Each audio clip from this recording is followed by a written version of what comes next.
Welcome you back to San Bernardino, and there is Ricky Tiedemann, the left-hander, who will get the start in game number 3 for Team Red against Team Black. It's the second of 2 Juco prospect games here today. Best of the West baseball here on SoCalCollegeSports.com. And Tiedemann up on the rubber, and he is ready to go, and he will deal to Ryan O'Halloran for Team Black. And the first pitch, a little low for ball 1, and we're underway. Happy you have joined us here tonight. An exciting pitching matchup. It'll only go 1 inning, of course, today because pitchers each taking 1 inning stints in this showcase. So we'll get a look at Tiedemann and Julian Aguiar out of El Camino College in the bottom of the inning as well. And then we hope to talk to both of them for a little bit before the game is over. So we hope you'll join us for that as well. A ball and 2 strikes. The count now on O'Halloran. Jeff Stoynoff, Dennis Ackerman back with you. And Dennis, we saw Tiedemann a little earlier this summer at the Best of the West tournament, and it was a little bit of both. Pretty blown away by a couple of the outings where he really showed the dominating stuff, but there were also brief struggles for Tiedemann as well in stretches. Well, he's on. He can bring it in the low 90s, but at times we saw he couldn't locate his fastball. He really struggled. A ball and 2 strikes, still the count on O'Halloran. And the curve ball froze him for strike 3. Strikeout. And Tiedemann gets going by fanning O'Halloran to get things started. Now batting left fielder from Pasadena. We talked about the fastball in the low 90s, and there's just going to be no chance when he could locate the breaking ball. And there he absolutely froze O'Halloran to get the punch out, to get things going. 1 down, and that'll bring up Jacob Guardado. We'll try to set the defense for you for Team Red. Again, back to the breaking ball, and it's in there for a strike for Tiedemann. Alfonso Mancinas in left, Julian Alvarez in center, Brady Lavoie in right for Team Red. Back to the fastball and locating well. It's on the outside corner for a strike. No balls and 2 strikes. Nicholas Lopez at third. Connor Antion at short. Derek Sims at second. Just low for a ball and 2 strikes. The count now on Guardado. Blake Klassen at first. Anthony Gibbons behind the plate, and Ricky Tiedemann on the mound. He's got the physical makeup, 6'3", 200. And down on strikes goes Guardado as he goes after the fastball and comes up empty. 2 strikeouts, 2 batters faced, and that'll bring up Tommy Coling. Now batting right fielder from Pasadena City He College. originally committed to San Diego State, coming out of high school. Yeah, and then wanted to, and we'll hope to get more on this from Ricky himself, but eventually decommitted there and went to Long Beach City College, where he did not pitch at all this past season. But obviously the plans, the draft certainly working its way into those plans as well, so some things for him to consider. It's a rather uneventful 1-2-3 inning for Ricky Tiedemann with a couple of strikeouts. We're through half an inning. Team Black nothing, Team Red coming to bat. Best of the West baseball brought to you by Future Events Group here on SoCalCollegeSports.com.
Bottom of the first inning from San Manuel Stadium.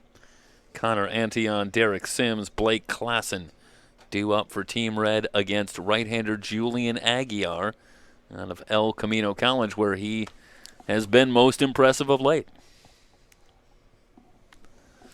Aguiar coming off a wonderful season at El Camino College before it was stopped, Jeff. He appeared in 8 games with 7 starts. He was 5-0. He also had a save, 2.47 ERA, 47 and a third innings pitched, 43 hits, 20 runs, just 13 earned. Outstanding strikeout to walk ratio, 44 Ks, just 9 walks on the season. Well, hearing those numbers and taking a look at the good head of hair, I'm getting a Tim Lincecum feel. I think from Julian I like Aguiar. it. I like Julian that Aguiar. comparison. Am I in the ballpark here, maybe? Well done. A ball and a strike, the count on Antion, the leadoff hitter for Team Red. Fouled away, out of play. A ball and 2 strikes now on Antion. Jacob Guardado in left, Ty Walton in center, Tommy Coling in right. For Team Black, Sawyer Chesley at third, Alejandro Bueno at short, Ryan O'Halloran at second, Marco Martinez, the first baseman. And here is the 1-2 to Antion. Fastball just outside. And behind the plate, it's Gabe Briones, and of course Julian Aguiar on the mound. And Jeff, this is a pitcher's park. It's 320 down the lines, 410 to straightaway center. And it takes a shot to get one out of here to center, but maybe down the line, though I think as we talked about a little bit earlier today, it's more of a pitcher's park the later you go in the day. I think it'll be tough to get one out of here tonight, but we'll see. agree. 57 degrees at first pitch. 2 balls, 2 strikes. Air is rather heavy, damp this time of year. San Bernardino, about 60 miles east of downtown Los Angeles. Aguiar ready. Here's the pitch. Full count now on Antion.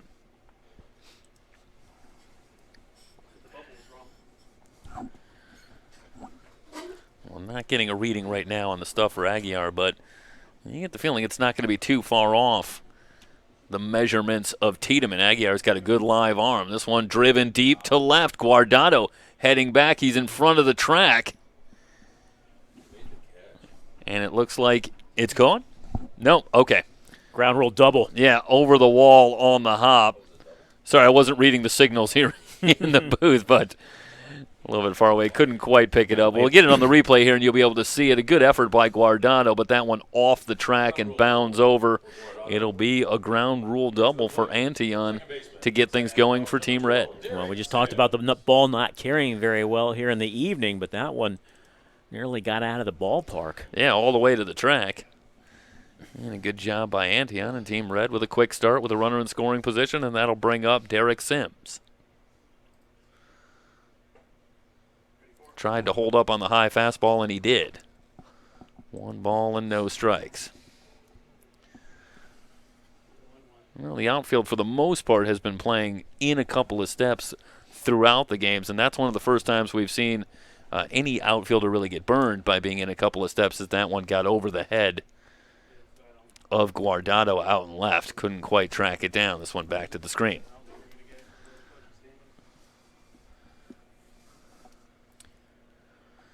One ball, 1 strike. Sims was hitting .368 for Santa Ana College. Had a home run and 15 runs batted in. Playing for the Dons, a long history of top performance out of that baseball program that's had so much success over the years under legendary coach Don Sneddon, who retired several years back but had a great deal of success with the Dons over a few decades. Meanwhile, Antion able to swipe third. It's a ball and 2 strikes now on the hitter Derek Sims, but the potential go-ahead run just 90 feet away. Can you tell me what other college located in California goes by the Dons? San Francisco. Ding, ding, ding, winner. All right. That's it. That's it for me. No. Did you say college or university? Well, college, university. Well, no, college. I mean, CCSF goes by the Rams. No, Dons. Dons. Dons. CCSF? University of San Francisco Dons. No, I said Don. College of San No. I mean, Yeah, Jeff, the team nickname was the Right. Dons. That's what we were going for. Jeff and I are on the same page here, Mike. Here's the 1-2. Back to the screen. So Sims trying to keep it alive. So, Jeff, I've got more trivia for you. Well, you got the one that's already yes. Do you want to introduce Yes, that? So, I do. So that everyone else can easily come up with the Absolutely. answer. No, and I will. 1975 World Series, Game 6, Carlton Fisk's famous home run. Who was the broadcaster? And I already guessed Kurt Gowdy, and it was wrong. Slow chopper towards short, charging hard. It's Bueno, the throw in the dirt, and Martinez cannot dig it out. Sims getting down the line will have an infield hit, and the Team Red takes a 1-0 lead. I will give you a hint. He is still calling games to this day. Number 15, Blake Classen. And we're talking 45 years later, so that should give you another hint. Al Michaels? No. I don't think it's Marv Albert. I don't feel like it's not Marv. No. You definitely know who he is. Okay. Meanwhile, first pitch a little low, 1 ball and no strikes, and Ricky Tiedemann has joined us in the box here, so we'll let Ricky get situated here. Michael, get him ready to go, and we'll have Ricky on for a little bit and get a chance to chat with him after a quick half inning of work. That one low and inside, 2 balls and no strikes.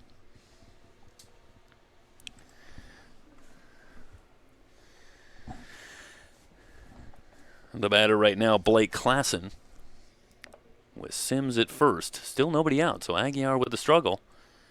A double, a stolen base, and an infield hit. And Team Red with the 1-0 lead. In there for a strike for Aguiar.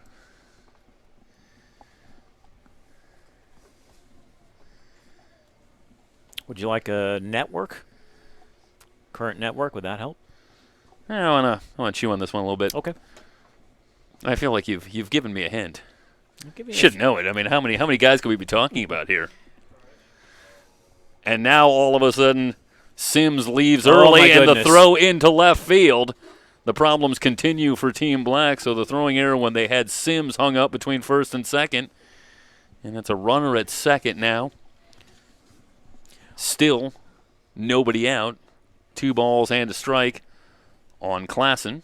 Well, the first mistake is Aguiar should have ran at the runner. And then it just kind of unraveled after that. A throwing error. Yeah. Martinez showed the strong arm, and A little too strong. yeah, perhaps a little too strong. Yeah, getting that one out to left field. So a missed opportunity for Team Black as this one fouled back to the screen, and now it's 2 balls and 2 strikes on Classen, and meanwhile Aguiar must be a little shell-shocked here. Comes out and gives up a couple of hits, and now an error behind him, and he's got to get himself together. Already down 1-0. This will be his lone inning of work.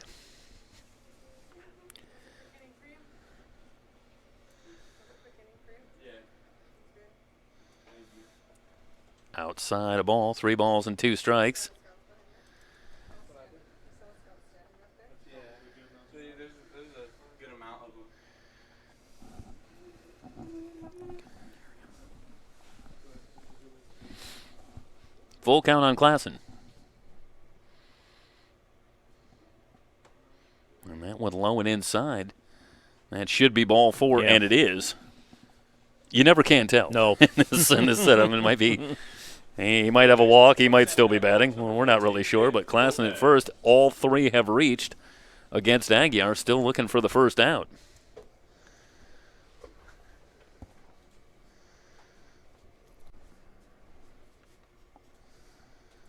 And that will bring up Nicholas Lopez.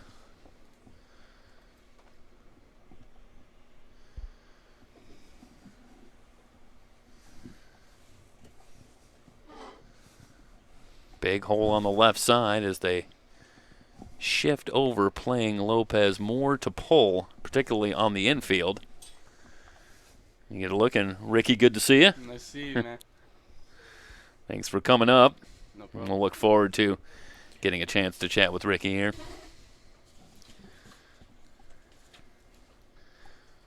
One ball and one strike. Ricky, you made quick work of Team Black in that first inning. How would you evaluate your inning of work? Everything was working, so I felt like I was just gonna go out there and dominate. I wanted to go at every single batter. I don't know anybody really personally, so I just go at them how I go at them. So. No, taking a look and knowing these sort of uncertain times that it must be hard to sort of plan and get times to play. How have you been able to try and stay sharp and keep yourself in some kind of form? I have a lot of teammates on my college team that we do stuff outside of school, so that's really helped me a lot too. And also my older brother, who was down here for almost all the quarantine, he helped me work out a lot and get my pitches down. So yeah. Now, your brother obviously had a lot of success as well and was a very talented player. Can you talk about what that relationship has meant for you, particularly as a pitcher and as a player? What's he been able to do for you?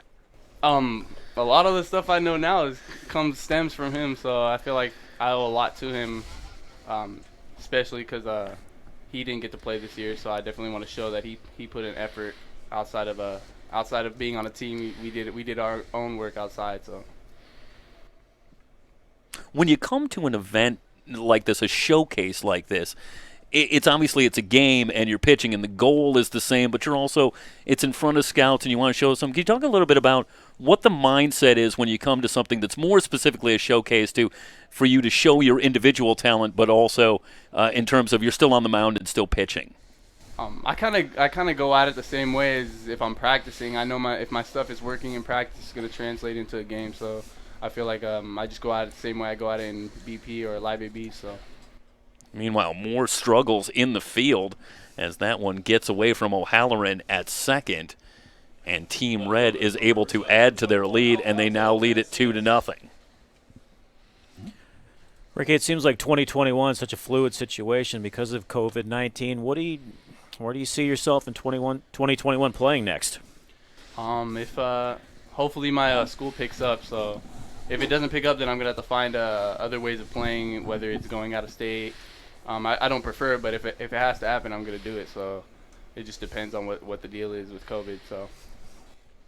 So if there is a season, it appears it's uninterrupted. Are you looking at, because right now they talk about Long Beach City College, but are there other schools or other avenues that are also in the equation right now? Yeah. If Long Beach City College doesn't pick up just because it's in California, if it doesn't pick up, then I'm gonna go out of state to other city colleges like in Texas or Florida. So it just depends. Well, you got Julian Aguiar, another pretty good pitcher out there, and he's really having a struggle here in this time of the first inning. What do you do if you're in that kind of situation and it's kind of getting away from you a little bit, or you're in a little bit of a jam out there? What does Julian Aguiar need to do right now? If you could give him a little bit of advice for how to handle this. He's got runners at the corners right now, still nobody out, and he's given up a couple of runs. Yeah, if I were him, I'd just slow down. I feel like a lot of bad innings stem off of like speeding up and trying to go too fast. If you try to go too fast, then things will get out of hand. So I feel like he just needs to slow down and take a deep breath and just go at him. Gets the foul ball there. No balls and 2 strikes on Mancinas. Ricky, growing up, did you have a favorite ball player or a favorite pitcher that you emulated or look up to? Nah, I didn't really have anybody. When I look at pitchers, I feel like I have a few pitchers in mind, but like Blake Snell or Sean Manaea, those are the guys that I kind of compare myself to the most. Pretty good comparisons. Those will work. Through the vacated spot on the left side, another base hit, and Team Red pours it on here in the first inning. They now lead it 3-0 after the RBI single by Mancinas. Right fielder from Palomar, number 26, Brady Lavoie. A nice bit of hitting by Mancinas, going where the vacated hole was. Yeah, when it rains, it pours if you're Julian Aguiar and Team Black right now, as indeed Bueno vacates that very spot. Now, Ricky, we're going to let you get going. Thanks so much for taking the time. Really appreciate you coming up here. It was great to chat with you, and congratulations. You made it look really easy there in that first inning. Yes, sir. Thank you, guys. I appreciate it. Best of luck to you. Happy holidays. You All too. right. Thank you, guys. Take care, bud.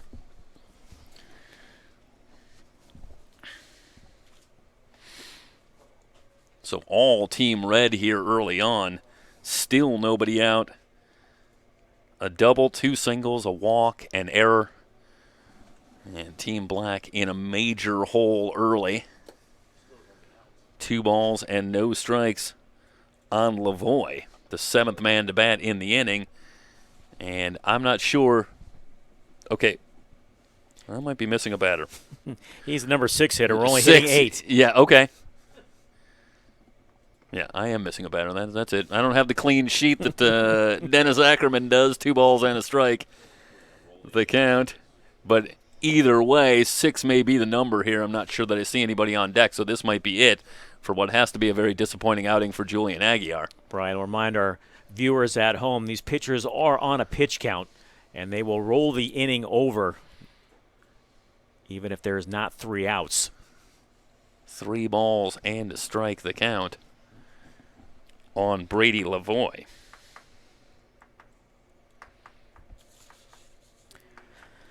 Tiedemann seems to have a pretty good grasp of what he's going to be doing in 2021, whether that's here in California or perhaps Arizona or Florida.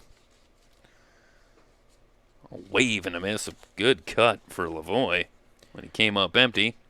Full count now. Just has to be hard for a lot of these young kids, Jeff, just not knowing what's going to happen next year. I mean, like you said, he wants to play, but he doesn't know where it's going to be. A lot of kids are in the same predicament as Ricky. And that one misses low and away, and the inning is going to end with yet a little more disappointment with a walk to Lavoie. And mercifully for Team Black, the inning comes to a close, but not before Team Red grabs a quick 3-0 lead on 3 hits, 1 error, 3 left on base. Through 1, Team Red 3, Team Black nothing. It's the Juco Prospects game. Best of the West baseball here on SoCalCollegeSports.com.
Two balls, no strikes, the count.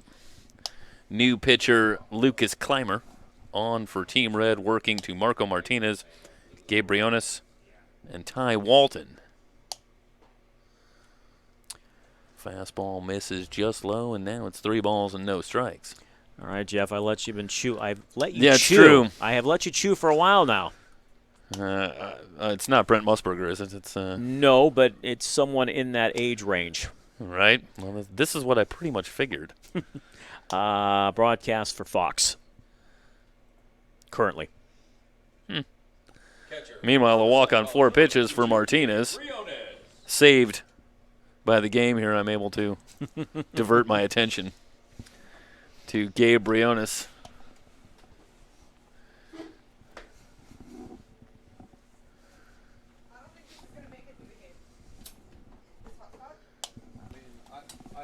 First pitch to Briones inside for a ball. Clymer continues to struggle with his control. 5 straight balls. Bring it over. Is it future events? Yeah.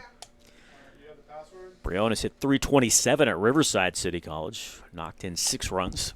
He swings a good You bat. have the key? Clymer gets the called strike, evens the count at a ball and a strike. All right, go ahead and give me the No, answer. I'm going to give you one more hint because you're going to get it now. This hint, because he was the main play-by-play broadcaster for the NBA back in the 80s when CBS had the deal. Oh, Dick Stockton? There you go, my man. I knew that would get it. Wasn't that with CBS? So I feel like I've I always say, because of that very thing, because I'm stuck in the 80s, never to come out, I think of Dick Stockton as being on CBS. A ball and 2 strikes. It's Yeah. good to see Dick Stockton still working. Always a terrific announcer. Yep. He had the home run call. Always very talented. Did a great job, and not just because I love watching the NBA in the 80s. Who didn't? Right. Meanwhile, Briones down on strikes for the first out here in the top of the second. Everybody says how wonderful the NBA is now, but I will make the case that its heyday was in the 80s. Let me tell you something. Bird, Magic, and Jordan. That's the end of the story. And Barkley? All right? I don't know. I know we get some disagreement up here in the box. Oh, absolutely. Luckily, our friend Mike Zapata is busy working right now. That one bounces in. And back to the screen for ball 1. I think it hit him, actually, but they're going to... Yeah, that's what it looked Yeah. that way to me, too. But he will stay at first, and Walton will continue to bat with the count of 1 ball and no strikes. So if you're just joining us, folks, in the 2 earlier games, batters that are hit by a pitch do not take first. Yeah, they appear to have an option of some kind, but they can keep on hitting.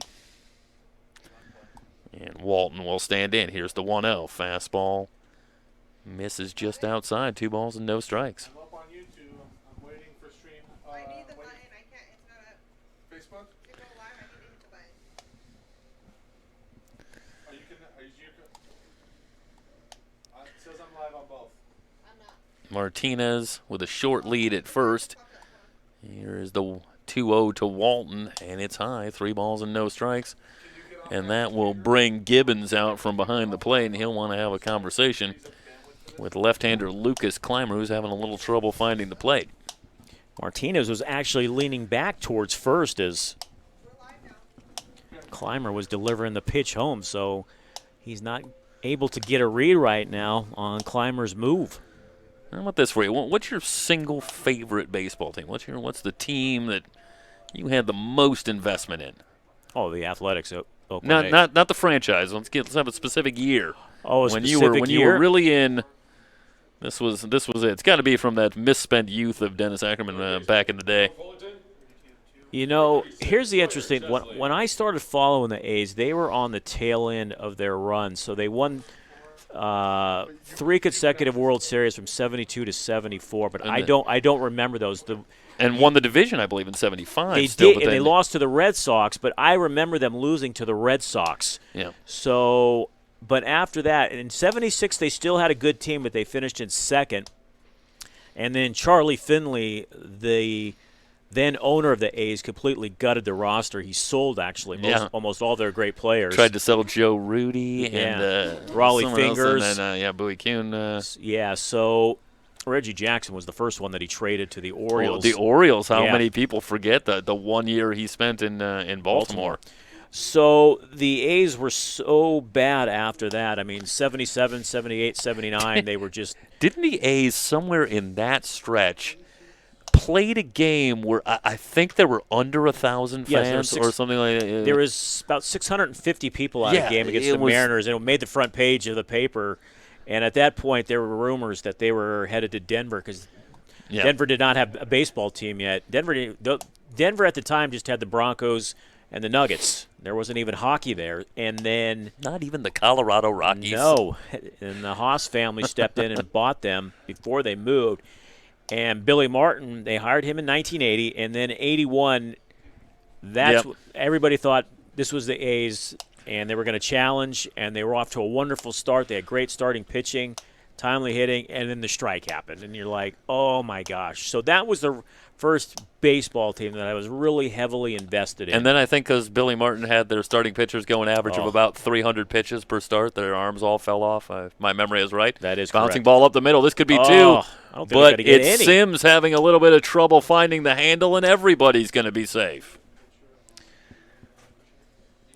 Well, partner, we've seen good pitching and good defense through the first couple of games, but not so far here in this one. Alejandro Bueno. Well, that's 3 errors now, and we're still working here in the top of the second inning.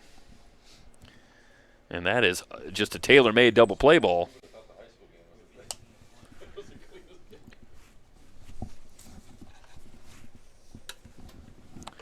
So base is loaded. And the first pitch, a ball.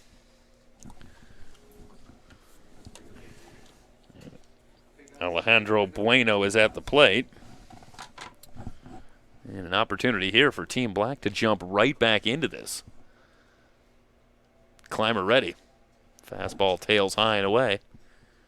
2 balls and no strikes. And if you're Climber, you got no place to put anybody now. No, the bases are full. Just to finish the point there very quickly, that was a ball that seemed tailor-made for 2 as Sims was even moving right toward the bag, and I think just got a little excited and made a move toward the bag without the ball, and that's all it took. 2 balls and a strike as Climber paints the outside corner against Bueno. Ryan O'Halloran, top of the order, due up next.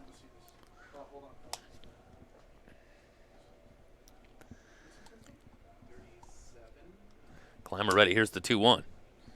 Inside and low.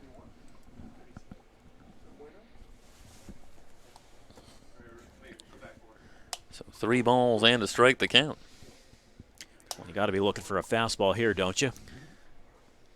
I think if you're Bueno at this point, in a non-showcase situation, I think I'd be taking here with the struggles that Climber is having, finding the plate. But I expect that Bueno here in the prospect showcase event here will be looking to swing the bat. But that one well inside, no chance there, and it's going to go down as a walk, and Team Black is on the board. Climber ended up falling off the mound towards the third base side. Totally lost his balance on his follow-through. With 3 walks and a strikeout in the inning, you have to imagine that pitch count is starting to be a factor. I don't know if it's pitches or number of batters that they've decided on, but this will be the 6th batter of the inning for Team Black, so they might run out of time, even though they seem poised for a big inning themselves, with left-hander Lucas Climber really struggling out there on the bump. And they already have a run in with the bases loaded. And we do have a 10 o'clock curfew at this field. Breaking ball gets away. 1 run's going to score as Gibbons retreats to get it.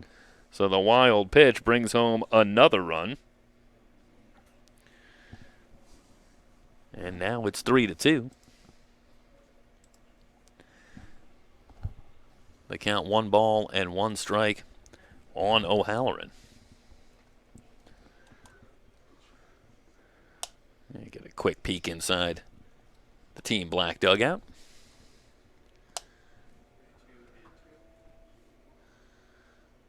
Probably just trying to kind of stay warm in there. It is cooling off a bit. A ball and 2 strikes.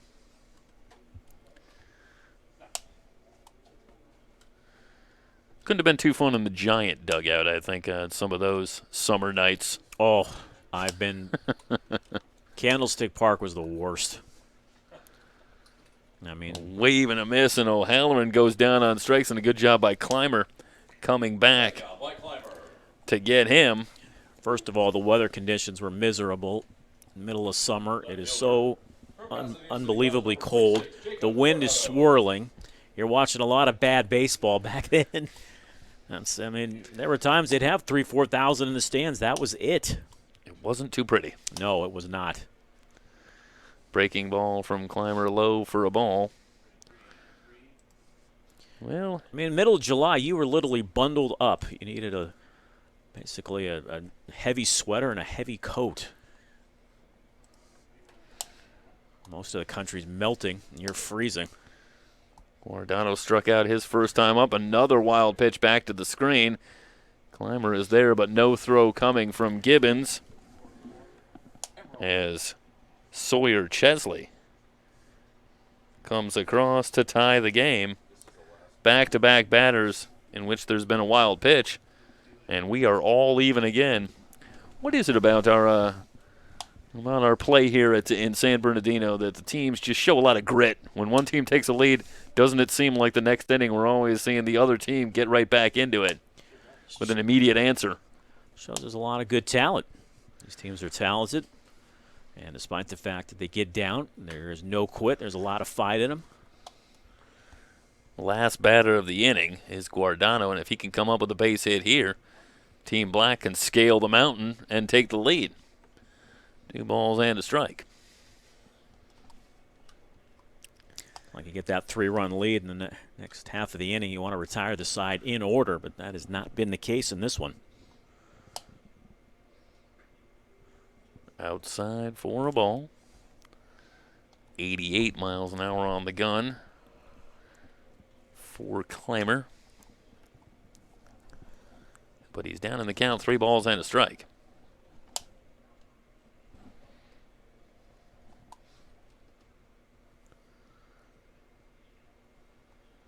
That one misses a little low, and that'll do it for the inning.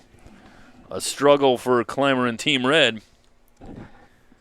3 runs on, wait for it, no hits with 1 error, couple of wild pitches.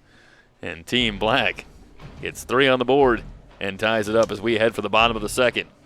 You are watching the Prospect Games, Best of the West Baseball, brought to you by Future Events Group.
Right-hander Sebastian Diaz on for the second inning for Team Black, and he will work to Devin Lopez, Anthony Gibbons, and the top of the order, Connor Antion.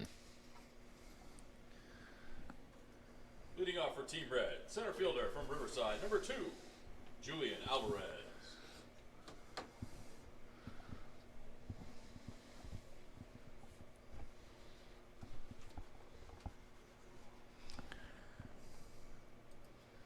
Set to go. First pitch from Diaz, low and inside for a ball. So, Jeff, I need to ask you the question. What year did you become most heavily invested in your Cubs? When did it all start, you say? Fastball at the knees, called strike 1, and I believe it's I want to correct very quickly. It's Julian Alvarez at the plate Yes, for Team Red. that is correct. I don't know what I have here.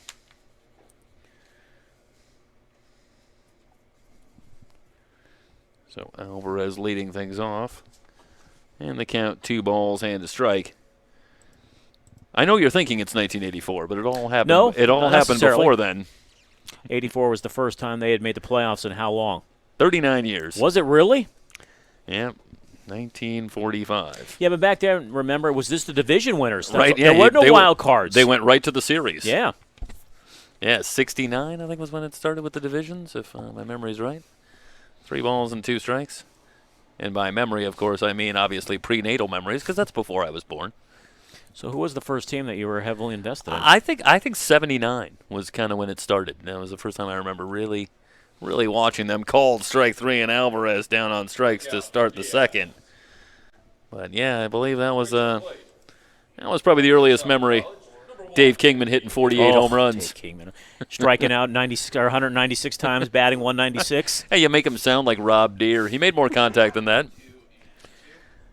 1 down, and Anthony Gibbons will be the batter. Kingman actually played a couple years with the A's. He played a couple of years with everybody. Yeah. There was The Mets. not a franchise that Right. Mets a couple of times. He was literally on every team. He was with the Giants. He was with the Padres. He was with the Angels. He was with the Mariners late in his career. 2 balls and no strikes to count on Gibbons. I mean, when he connected, it went a long way. The problem was he just didn't connect very often. Very true. But that was a year that he was connecting, and they were some moonshots. He would hit him down the street there in Wrigleyville. 3 balls and no strikes. Mike, do you have a particular Dodger team that you All were? day baseball there.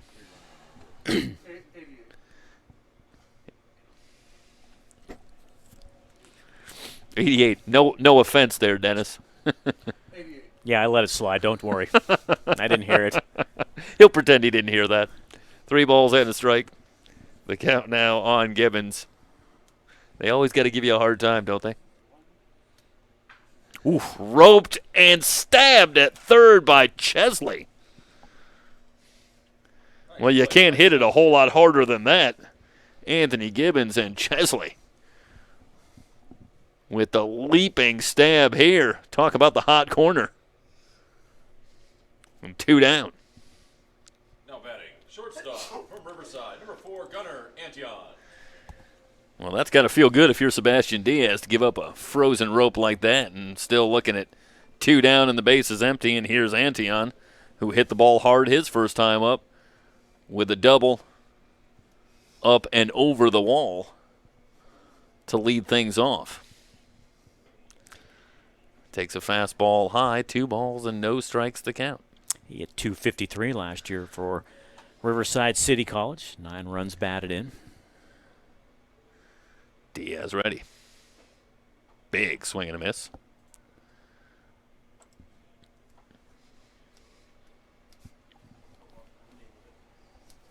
Who's the best player you ever saw live?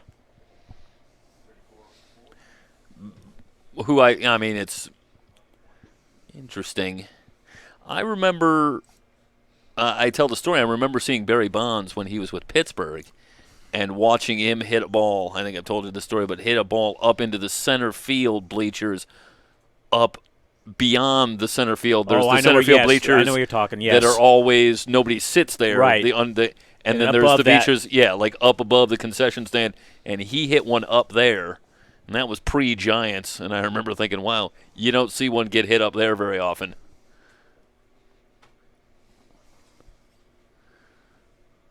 Two balls and 2 strikes.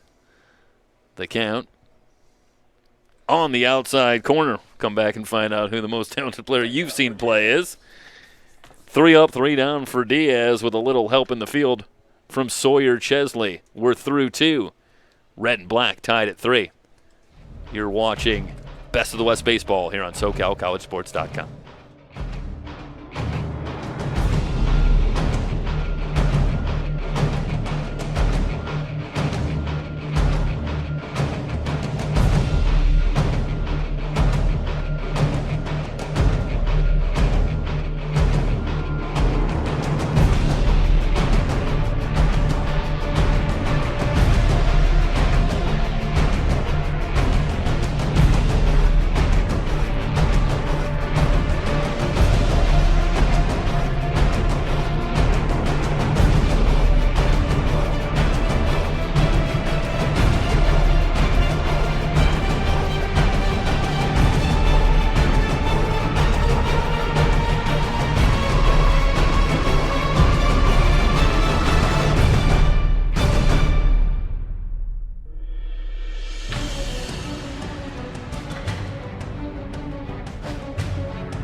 Tommy Coling set to lead things off against new pitcher Manny Casillas.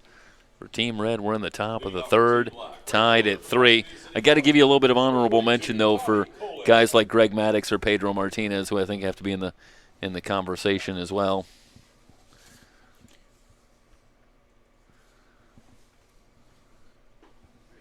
First pitch in there for a strike. Could be Ricky. Why not Ricky? Yeah, Barry Bonds was the best player I saw, but Ricky Henderson was certainly up there. And when he first came up, I think Jose Canseco had the potential to be one of the best players. Yep. Because he could hit for power. He was great on the base pass. He had a very strong arm, but it didn't quite work out.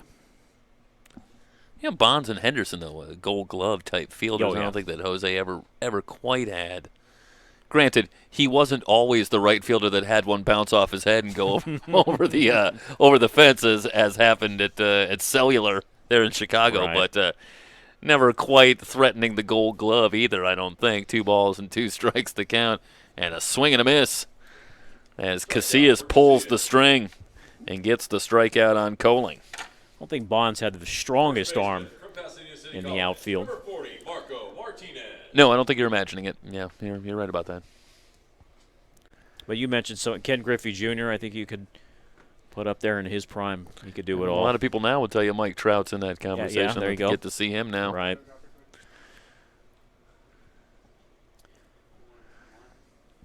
Mike Trout, judging by my conversations with some of acquaintances that follow baseball on a more religious basis today, is a real sabermetric darling.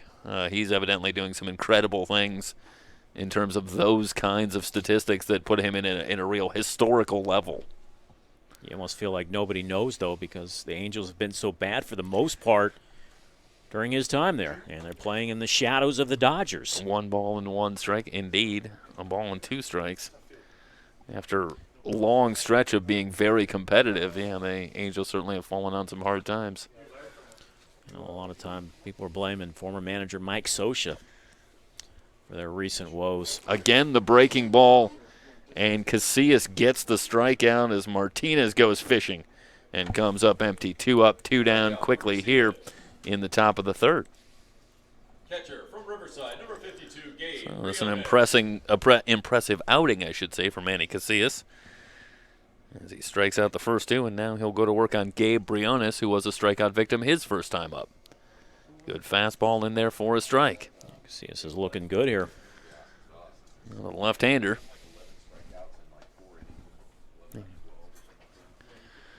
And we're getting set to have Julian Aguiar come on for a little bit with us, and happy to have him here.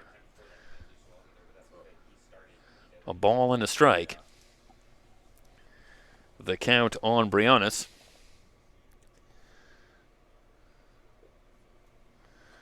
Missing low with the fastball. 2 balls on the strike. Yeah, he's scheduled for the Team Black. 6 innings. Yeah. Mike, let's wait till the next inning because this one's almost over. 2 balls and 2 strikes on Briones. Ty Walton waits on deck if Briones can keep it alive. Casillas, meanwhile, trying to shut the door here on the third. Fouled out of play.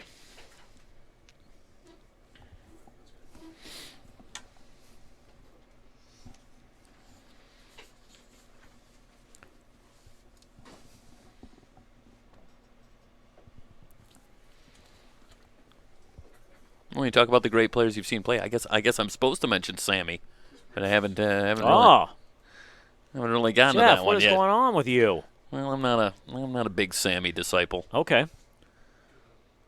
but some of the numbers are quite eye-popping. They will leap out at you when you take a look at them.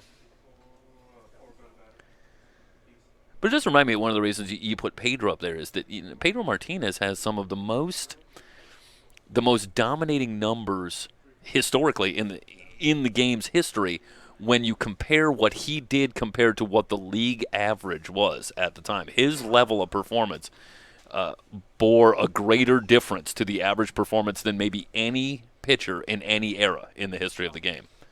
He was pitching in an era when offenses completely dominated the game.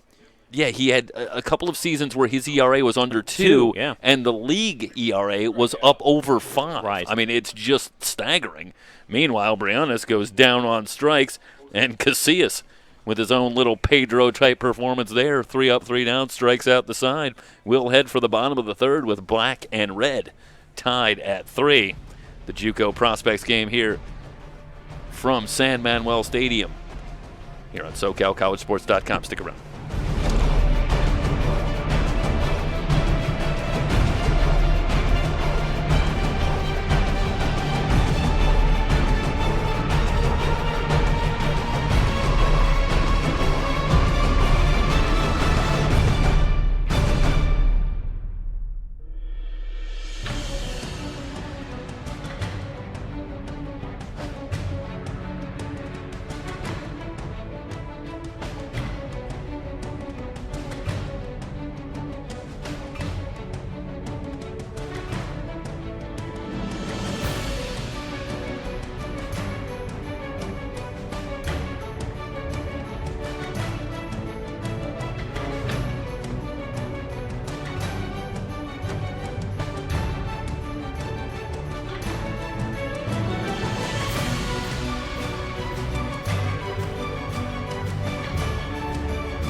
Jeff Stoynup, Dennis Ackerman, the SoCal College Sports team back here with you from San Manuel Stadium, and very pleased to have Julian Aguiar coming up to spend a few minutes with us. And Julian, good to see you. How you doing? Good here. Thank you guys for having me. Absolutely. And one of the questions we've been asking, we talked to Ricky Tiedemann a little bit earlier, but I know these are very trying times, very odd times for athletes in any sport. And how have you been holding up, and what have you been able to do to keep yourself sort of in form as you get ready to move forward with your career? Yes, just stay loose body-wise. Go out, stretch every day still. Go out to a park with a buddy, stretch, play catch with them, keep the arm loose as always. And go home. I have a weight facility at home, which I have. I'm grateful for that one as the gyms are closed. So just work out and strengthen up there, get my strength right at home with my buddies, and yeah, just play catch. Same old, keep the same routine as if we were in season. Julian, prior to tonight's game, when was the last time you actually pitched in an organized baseball game? Last organized, which was summer ball. That was the last organized game. These past weeks that I've been playing are just been showcases. So what's been tougher? Has it been physically more demanding, or is it more of the mental aspect, not being able to play like you want to? Yes. No, I think it's physically not being able to practice every day with your whole teammates, your the buddies you're with around every day that just give you the strength, and they just pump you up, allow you to just show out what you have for the game. So, go ahead. You'd been having a really terrific season this last spring at El Camino College, and Yes. I know you're on your way to University of Tennessee, and we want to talk to you a little bit about that. Yes. And that great news. But El Camino was an interesting story, a team that had really come together and started to play some great baseball over the last year or two. Yes. After a stretch of maybe not being at the top of California community colleges. Can you talk a little bit about the experience of El Camino? It seemed like a very tight-knit program and a very tight-knit team. Yes. El Camino was amazing. They treated us athletes as if we were a Division I school, and we would have to wake up 5 in.m, weight room. Coach would have if we missed the weight room, you were in trouble physically. You would be in a lot of pain. He would have you running. So El Camino was amazing to me. They taught me a lot on the field, off of the field, physically, mentally. So yes, El Camino was one of the best options for me and like choices that I made. Julian, why Tennessee? Why is that your next stop? the coaches, great coaching staff, great, great, great league that they in, the Southern Eastern Conference. Yep. Great competition that we will be facing, and just away from home. Wanted to experience just out of state for a long time. This going to Tennessee will be my first time leaving home for over a month. Third baseman. Do you know Rocky Top? Because you're going to learn it if you don't. I've been learning, but I don't know it. You don't. Okay, I was gonna put you on the spot and say sing us a couple No, bars, don't but I do won't that. do that. I won't do that. No. I got to learn that one soon, though. You'll hear it quite a bit headed to Knoxville, Tennessee. Yes. Now, as you look ahead to the next level, what do you talk a little bit about where you are on your path as a pitcher? What do you feel like you've really been able to improve of late? What's been a key for you to kind of continue to move forward? And what do you feel like you'd like to continue to develop and work on as you look ahead to the next level? Yes. I feel like what's helped me now, currently, just being athletic and playing the game for so long, and moving on forward, I feel like my body needs to grow. I need to grow on the field, off the field. I need to learn pitch sequences, just learn more stuff. Learn from new pitching coaches. Anybody that wants to add anything, I'm willing to learn. So I feel like I still need a lot more learning for pitching and baseball-wise. So I'm ready for what comes. Fielder from Riverside. Number 21, That was a- Alfonso Macinas. Isn't that the end of the inning? That was a 4-6. No, it's a fielder's choice, so we got No, he was out at first base. Oh, they called him out? Yeah, they did call him out. So, yeah, that's the end of the inning. That's a 4-6-3. Did they double call it? play. Okay. Yeah, because I was like, well, maybe we saw in one game they 4 batters. It and was he had 4 initially outs. called safe, Right. and well, who knows? But that's the end of the third inning. No runs, no hits, no errors, and nobody left on base. Julian, thanks so much Thank you for guys joining for us. So having it's been me. our pleasure to have Julian Great Aguiar meeting. on with us for a few minutes. Really appreciate you taking the time. We'll head to the fourth inning. Team Red, Team Black tied at 3. It's the best of the West baseball here on SoCalCollegeSports.com.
There's a good look at Brett Garcia out of Cypress College. He is the new pitcher for Team Red.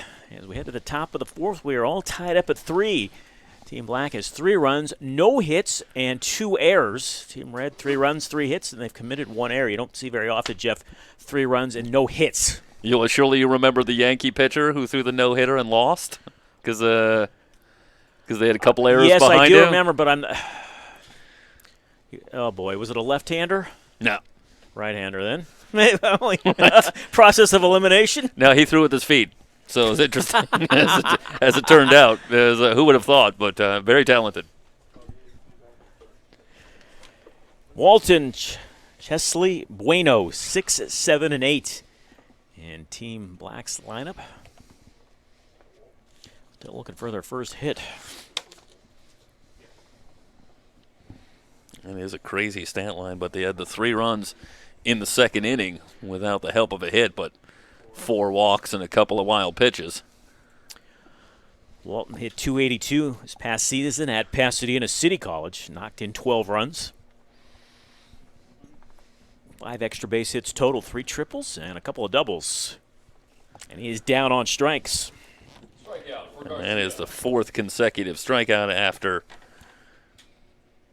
Casillas struck out the side last inning. Third baseman from Fullerton, number 36, Sawyer Chesley.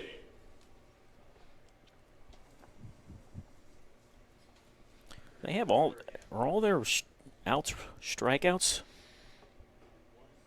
No, they've had a couple. They had 1 ground out. And that's it. Everything else has been a strikeout. That's because everything else has either been an error or Yeah. a walk or a strikeout. That's It's- remarkable. Sawyer Chesley officially 0 for 1, reached on an error, eventually came around to score the 3rd run of the game for Team Black. Garcia winds and delivers. Chesley perhaps chasing one out of the strike zone, now down in the count 1-2.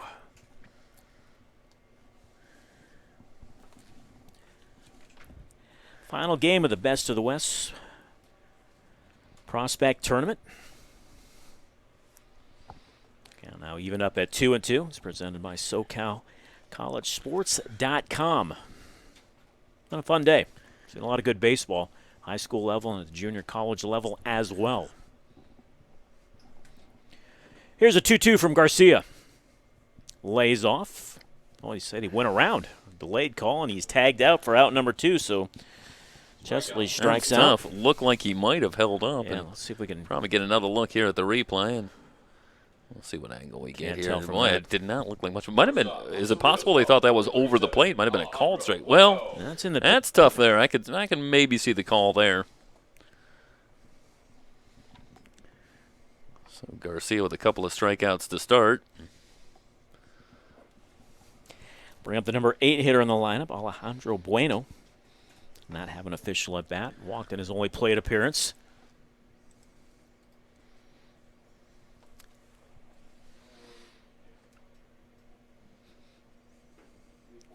He's got some pop in that bat. Hit a couple of home runs. I want to say that one was at 89 miles an hour on the inside corner for Garcia. Here's a 1-1. Fastball in there for a strike. 90 on the radar gun in that one. Mike, do you say that Garcia was the bounce back from UCI? That's University of California, Irvine, in case Yes. you want to know, Dennis. Yes, thank you. I'm not mixing up University of Illinois at Chicago. Jeff, who's a native from Illinois. And not even that, I even got it wrong. It's not, Illinois Chicago's not even UIC or UCI. Why would I be? It was UIC. Wrong on both counts. I'm embarrassing both places I'm from. Deuce is wild on the scoreboard. 2 balls, 2 strikes, 2 outs. Team Black and Team Red all tied up at 3. Play here in the top of the 4th. Cool evening here in the desert. In the dirt, misses outside. He's run it full. Joining us, you do see tarps on the field. There's one in front of the pitcher's mound, around home plate as well, and foul territory around third base and first base as well. A little strip behind shortstop as well as second base. They are trying to keep the grass from getting roughed up here. Lined into center field for a base hit, right back where it came from. First hit of the game for Team Black. It's Alejandro Bueno. Yeah, Bueno really barrels this one up. To the top of the order, second baseman. Take a look at the replay here. 35, Ryan O'Halloran. And that's just a good job of hitting It right is. back through the box.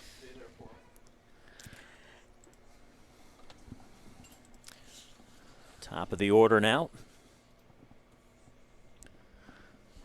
Ryan O'Halloran steps in, 0 for 2. Struck out a couple of times. First pitch misses to him for a ball.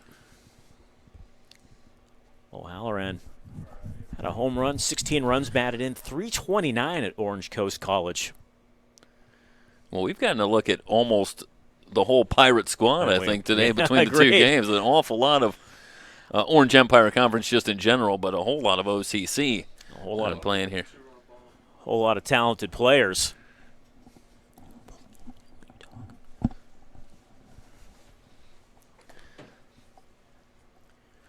Right-hander comes set, checks the runner at first, and the 1-1.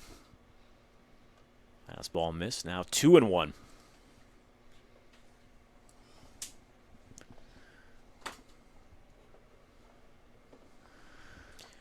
again, Charlie Reynoso and his crew putting on a nice tournament here at San Manuel Stadium, now in San Bernardino. They do a first-class job.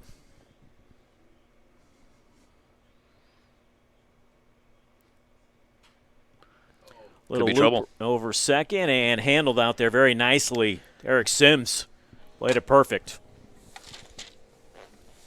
Team Black, no runs, 1 hit, no errors. 1 runner left aboard. We played 3.5. We're all knotted up at 3 on the Best of the West Prospect Games Tournament, presented by SoCalCollegeSports.com.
Bottom of the 4th, all tied up at 3, and Mitchell Knight is the new pitcher for Team Black.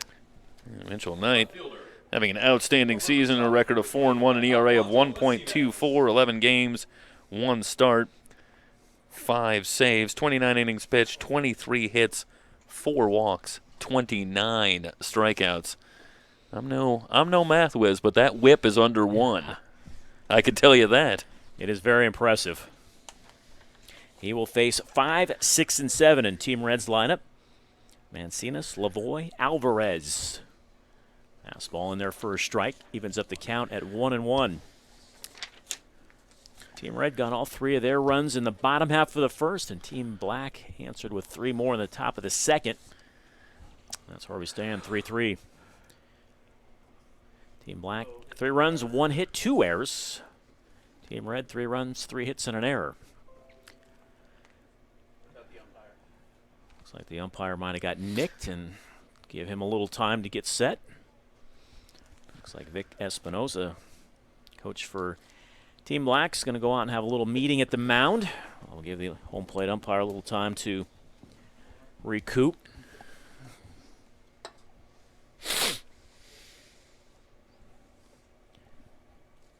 Mancinas asking if he's okay.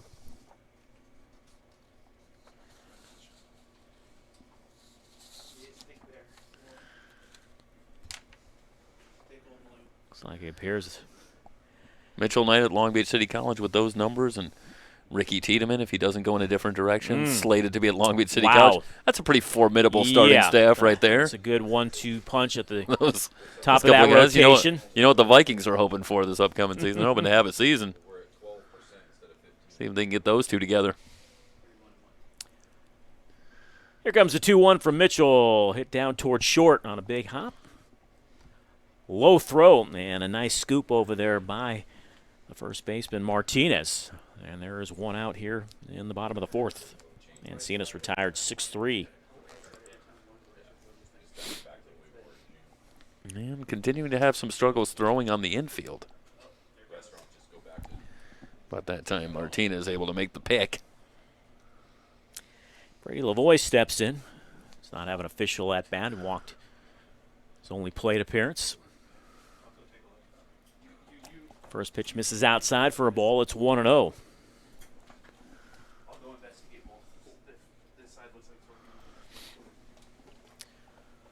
Season was halted at Palomar Community College. Lavoie was hitting .327. A couple of home runs, 21 runs batted in. He did that in 18 games. So let's just say 162 game season. He was on pace for 165 RBIs, Jeff. That's good production. That is solid. That's from the Hack Wilson school. Yeah, it is. It's pretty good math by myself also, if I might say. Had the count 2-0. Fastball in there for a strike. It's now 2-1. That is well located right at the knees on the outside corner.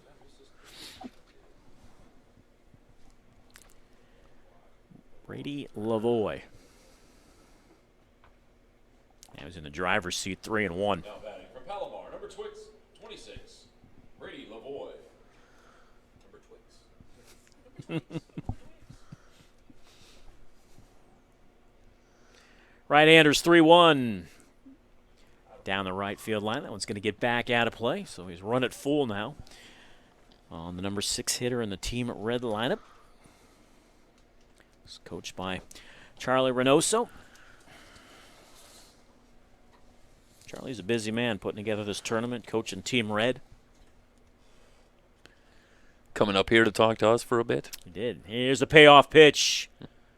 Hit down the right field line. That is going to be a fair ball. Lavoie stumbles as he crosses the bag at first and has to scamper back. That may have cost him second base right there, but he'll settle for a single. 1 out single. 4th hit of the game for Team Red. So Lavoie's on base now twice here this evening. That'll bring up Julian Alvarez. 0 for 1, struck out looking. Back in the second inning.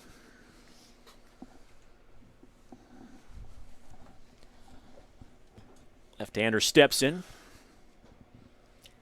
Fastball misses, 1-0. Alvarez a big hole in the right side of that infield with Martinez holding on the runner at first. Good look at it right there. You'll see if Alvarez can get around on a night fastball.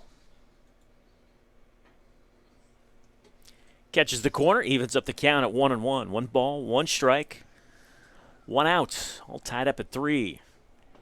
Bottom of the 4th. The nightcap or prospect games.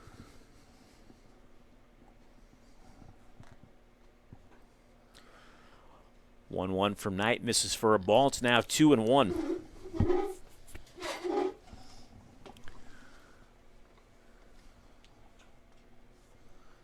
Outfield straightaway, somewhat shallow. Diving back in safely is Lavoie.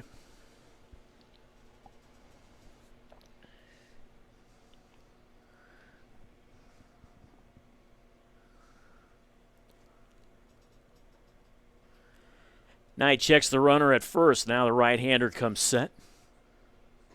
Swing and a miss. Evens up the count at 2-2. Alejandro Bueno at shortstop for Team Black, really cheating up the middle. Actually a pretty good hole on that left side as well for Julian Alvarez.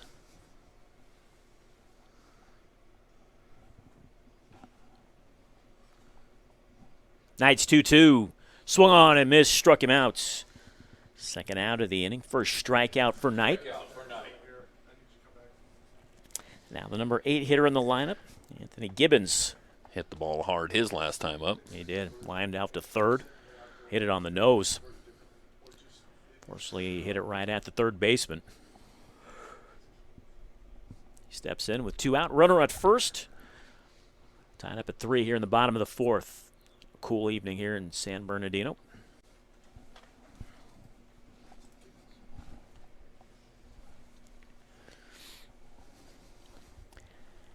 Anthony Gibbons, Riverside City College. Also well represented here tonight. They have been.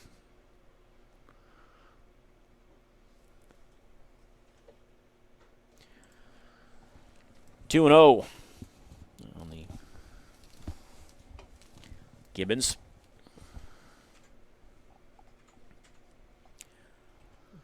Good look at some of the fans here in attendance. Also had scouts as well as agents here. Pretty good turnout for a Saturday for all 3 games. Yeah, still some people here, obviously, Yeah. for our 3rd game, bundled up a little more than Yeah. earlier in the day. Got into the low 70s here in San Bernardino right now, probably around the mid-50s, 57 degrees at first pitch at 7:03. The 2-1. That ball's hit well to left field. Going back and at the track and hauling it in is Guardado. Boy, Gibbons gave it a ride, but he came up just a little bit shy for the final out. What a hard luck 0 for 2 Wow. for Gibbons. Gives that one a ride to the track. Take a look at it one more time as we head to break. Anthony Gibbons. Well, I think he thought it was a home run when it left the Maybe bat. starting to trot a little Yeah, bit. he did, but then Guardado played it well. It's just a long out. No runs. There was 1 hit, no errors. 1 runner left aboard. 4 complete. We're all tied up at 3.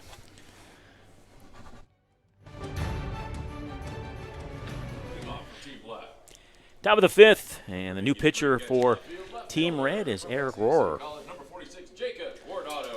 He will face Jacob Guardado, who just made an outstanding play in left field to end the inning. Cue Harry Carey. To ask, why is it that anytime a player makes a great play in the field, it seems like they always lead off the next inning? I wasn't going to say it, but Jeff, you... Hey, listen, there's one thing I know. It's Harry Carey minutia.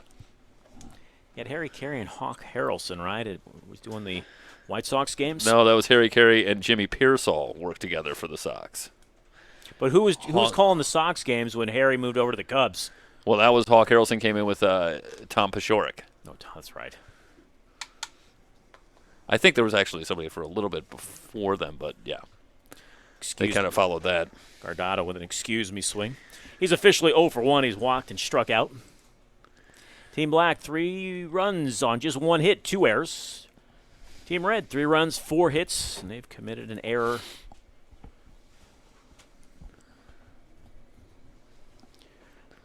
Right-hander wheels and deals. Swing and a miss. Guardado down in the count 1-2. Guardado taking extra bases away from Anthony Gibbons to in the bottom half of the 4th. I think Gibbons had ideas that ball was gone. And Guardado is gone on strikes. Yeah, speaking of gone, great job on the breaking ball by Rohrer. Right fielder from Pasadena City College. And that was Number 42, Tommy Cole. pretty filthy. Tommy Coling steps in. He'll be followed by Marco Martinez. Coling is 0 for 2. He grounded out to first and struck out looking. Coling starts him off with a fastball over the plate for a strike, and it's 0-1. Kind of a first couple of innings were a little rough for each pitching staff. They've kind of settled in since then. Yeah, no question about it. It really each staff has had 1 inning that was problematic, and other than that, has been pretty well lights out. Coling now down in the count 0-2. See if Rohrer goes right after him. Perhaps see if he'll chase one outside the strike zone. Breaking ball. Little roller up the first baseline. Gets foul. Remains 0-2 on the number 3 hitter in Team Black's lineup. So again, if you're just joining us, each team has just 8 hitters in the lineup. The pitchers are not batting. All the pitchers are throwing just 1 inning. And once again, we'll do the 0-2 from Rohrer. Hit into center field and hit well. Going back on it and making the catch is Julian Alvarez. A nice play out there in center field. So after some shoddy defense early, we've seen a couple of nice defensive plays in back-to-back innings, one each by each team. One of those plays that Alvarez makes look pretty easy, moving back on a hard line drive like that, but able to wheel himself around and ultimately make this catch. And got a good jump on it, didn't he? Yep. Moving back on the dead run. So with 2 outs, Marco Martinez will step to the plate. He is 0 for 1. He has walked, scored a run, and struck out. It's the first pitch for a strike. It's 0-1.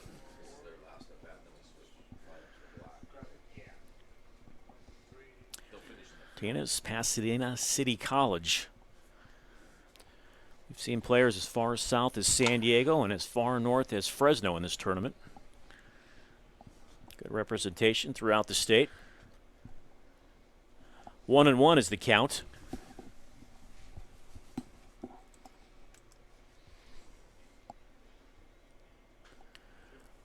Martinez pops that one foul. Back at a play. It is now 1-2.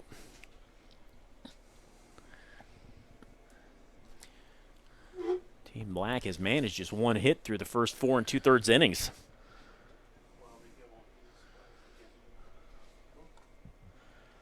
That came just last inning.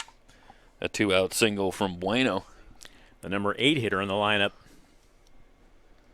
The 1-2 from Rohrer. Breaking ball beaten into the ground. You're going to see that with the effective breaking ball that Rohrer has. Takes a little something off, and Martinez out in front really can't do much with it except beat it into the ground in foul territory.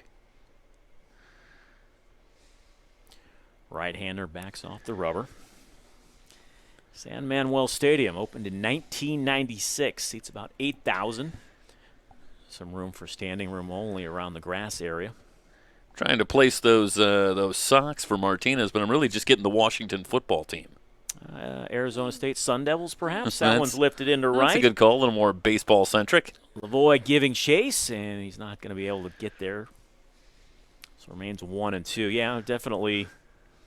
I'll go Arizona State.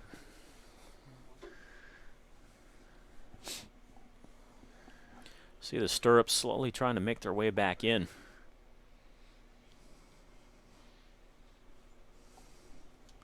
You got to get the stirrups, the eye black. Important.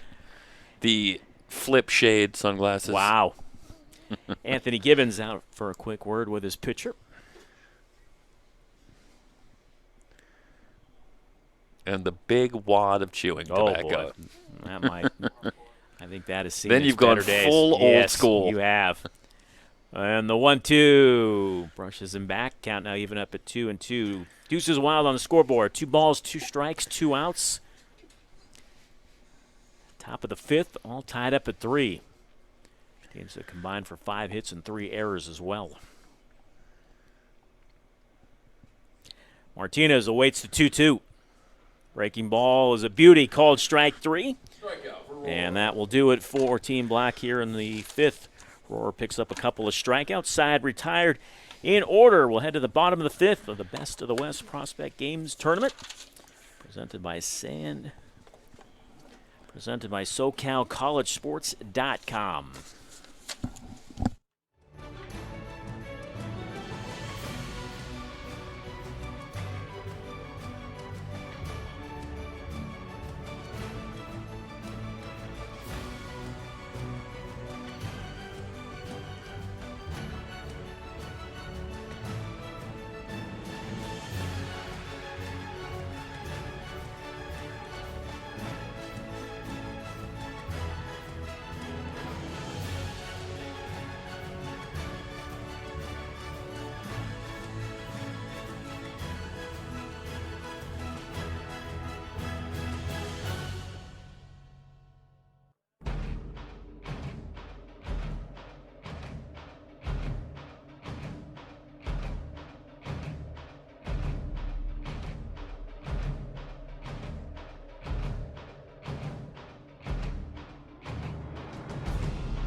Justin Schubert is the new pitcher for Team Black, and he will face the top of the order, 1, 2, and 3. Antion, Sims, and Klassen. Jeff, you got some numbers on Schubert for us? Yeah, no record with an ERA of 7.71 in 10 appearances, 11 and 2/3 innings pitched, 10 hits, 11 walks, 13 strikeouts. Did have a save as well. That's a hot smash by Antion that Chesley, the third baseman, could not handle into left field. That'll be a leadoff hit for Antion, his second hit of the game. Yeah, a couple of hits for Antion. You have to be impressed of the way that he has hit the ball. Went up there first pitch swinging. Well, the go-ahead run is at first base, and that'll bring up Derek Sims, who is 1 for 2. He is RBI single, scored a run, and also struck out. Sims can handle the bat. He hit .368 at Santa Ana College.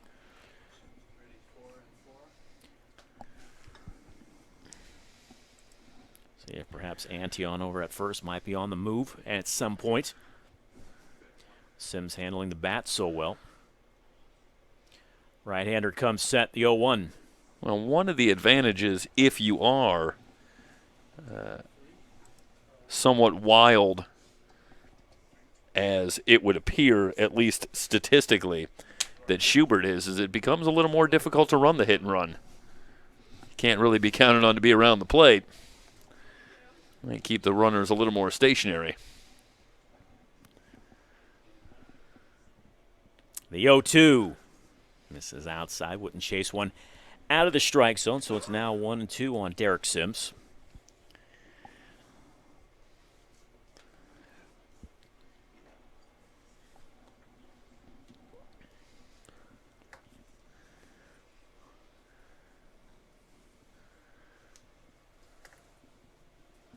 Runner bluffs. Sims.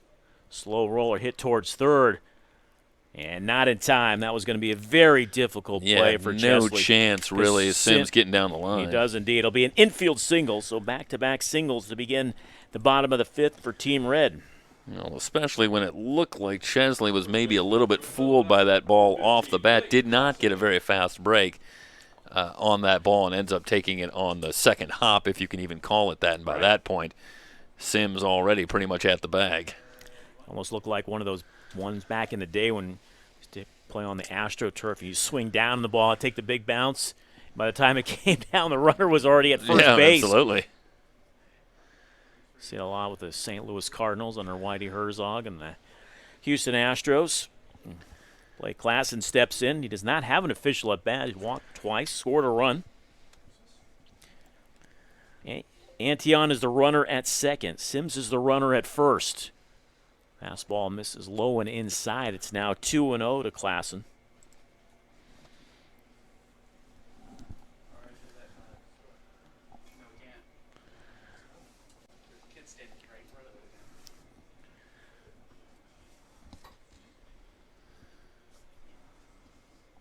Two-0 from Schubert in the dirt. Gets by the catcher Briones, and both runners will move up. So now a couple of runners in scoring position on the wild pitch. Good speed on the base paths, and that means very narrow margin for Gabe Briones behind the plate. That one squirts away just a few feet, but that's enough for Gunnar Antion and Derek Sims to move up and into scoring position with nobody out. Let's see if Klassen gets the green light on 3-0. We'll never know because that one was well inside for ball 4. And the bases are loaded for Nicholas Lopez. And Red is ready to Third baseman from Santa Ana, number 14, Nick Lopez. jump back out in front and maybe put up a crooked number here. Lopez is officially 0 for 2. He has reached on an error. Also hit into a double play, 4-6-3 to end the third inning. But he steps in with the bases loaded. Nobody out, all tied up at 3. Opportunity to put Team Red back in front. And right now, Schubert, home plate dancing around on him. It's 5 in a row that have missed.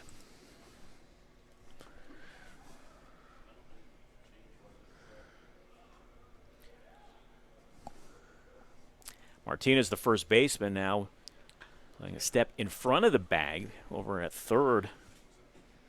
Chesley is even with the bag. They're a double play depth up the middle. 1-1 on the cleanup hitter, Nick Lopez.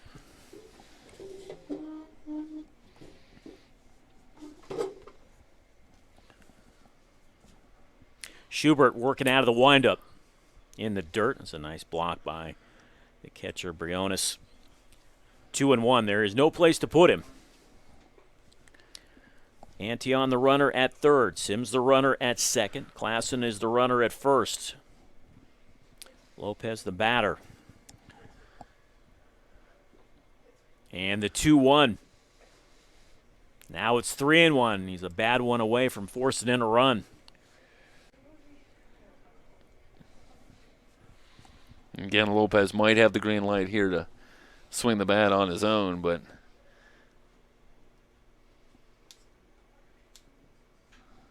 reaches for it, pokes it into left. Guardado has it, tagging up from third. Antion, he will score. And it's a sacrifice fly for Nick Lopez, and Team Red has regained the lead. They now lead it 4-3. Sims tagged up and took third on the play, and Klassen moved up 90 feet to second. Nice job of hitting by Lopez. Just went with the pitch. yeah, a one up in the zone, takes it the other way. More than deep enough. And good alert base running. All right, Team Red, a couple of runners in scoring position now. For Mancinas, who is 1 for 2, an RBI single. And now it's going to get both runners home. That one rolls all the way to the wall. It's a 1-out, 2-run double. Mancinas has made it a 6-3 Team Red lead now. Well, this is just a rope off the bat of Mancinas. Looked like a fastball up in the zone, and he gets around on it. And for Coling out there and right, can't catch up to it. It gets all the way to the wall. And Red now doubling up Black at 6-3. Big night for Mancinas. Couple of hits, 3 runs batted in. He's now in scoring position for Lavoie, who is 1 for 1. He is singled. He's also walked. Takes the first pitch for a strike, and it's 0-1. Now batting, right fielder number 26 from Palomar. Team Red with 3 runs home here in the 5th. They also scored 3 times in the 1st. 6 runs, 7 hits, just 1 error. Team Black, 3 runs on just 1 hit. Yes, 1 hit. Committed a couple errors. Good look at Brady Lavoie, Palomar College down near San Diego. And he was having a fine season, as you alluded to before, at Palomar, and he's carried it on here tonight. Boy, that one has popped up a mile high, foul territory. Giving it a look, and off of his glove is Chesley. And that's going to be an error on the third baseman. You know, we saw a lot of that in the Summer League. We hadn't seen it here much in the 3 games, or 2+, I should say, but couldn't handle the pop-up. Foul territory, so Lavoie given new life. 3rd error of the game, charged to Team Black. First committed by Lavoie. So let's see if, beg your pardon, first committed by Chesley. Let's see if Lavoie can take advantage. 3 runs home. Mancinas, the runner in scoring position, down at second. Delivered the big 2 RBI double. The 1-2 in the dirt gets by the catcher Briones. That'll be a wild pitch as Mancinas takes third. And this inning kind of unraveling on the right-hander Justin Schubert. And not much chance here for Briones, I should say, behind the plate. That one well out of the zone and bouncing in. And not much for Briones to do except throw off the mask and give chase. They'll play the infield back and concede the run, as Lavoie has run the count full.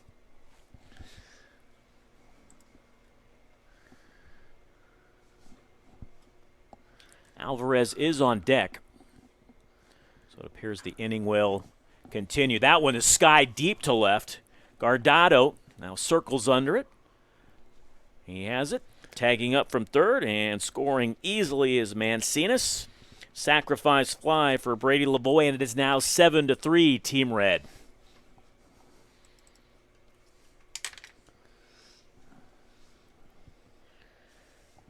So Lavoie does indeed take advantage Julian Alvarez. after the wild pitch and is able to get the run home, and 4-run fifth inning, and Team Red now in control. So Julian Alvarez will now step to the plate. Nobody on, 2 outs, 4 runs home here in the bottom of the 5th for Team Red. They lead at 7-3. First pitch misses for a ball. Alvarez is 0 for 2. He is struck out looking, and he is struck out swinging. Now, if Alvarez could reach here, I believe they would be the first team today to bat around in an inning. But nobody's on deck, so I'm not sure. Gibbons is actually on deck. Yeah, Gibbons is there. He's talking to head coach And Charlie Reynoso. So there is an opportunity here for a first for Team Red if Alvarez can get himself on base. 3-0. The ball away from doing that.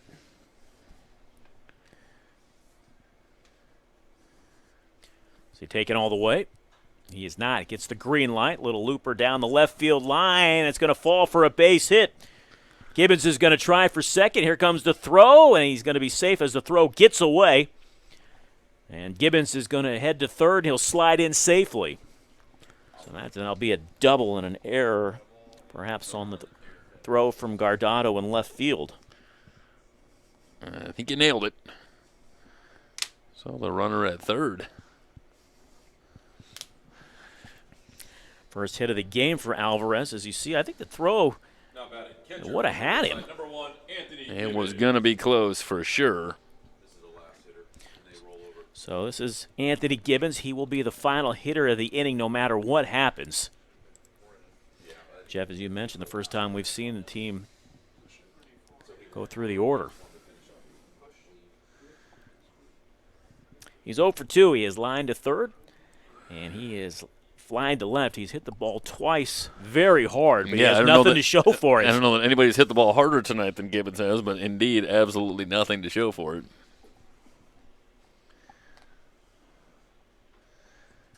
Well, if there's some justice in the world, maybe he'll hit a dying quail, a gork. Or maybe he'll just hit a little bleeder out in front of the mound and beat it and get an RBI single, and that'll be the end of the inning. It's been a big one. 4 runs on 4 hits. Also been a couple of errors. Let's see who could figure this game out. Don't try.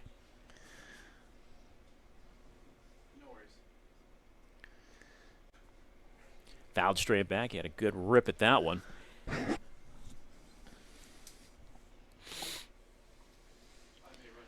Now it's 3-1.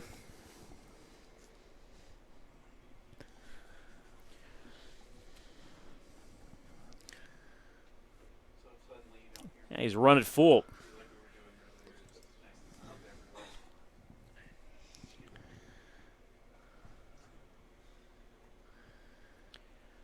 Schubert trying to get out of this inning with no more damage. And he does. Gets Gibbons swinging in the inning, but not before Team Red. They pick up 4 runs. They do it on 4 hits. There was a couple of costly errors. 1 runner left aboard. We have played 5 complete. Team Red leading it 7-3 in the Best of the West Prospect Game Tournament, presented by SoCalCollegeSports.com.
second baseman, number 42. Top of the sixth, Team Red leading it 7-3, and Hosell changes defensively for Team Red.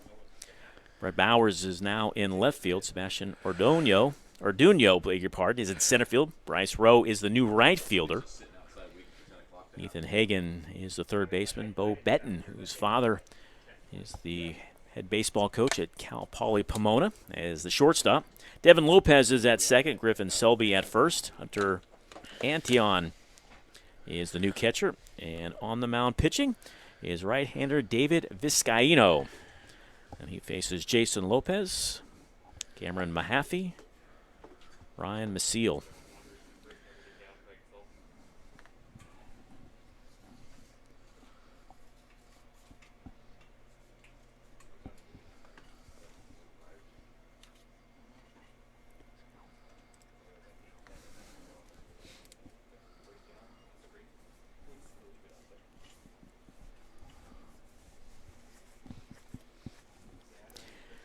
The 2-1 from Vizcaino. Big swing and a miss. The fastball couldn't catch up with a 91 on the radar gun, so he's even up the count at 2-2.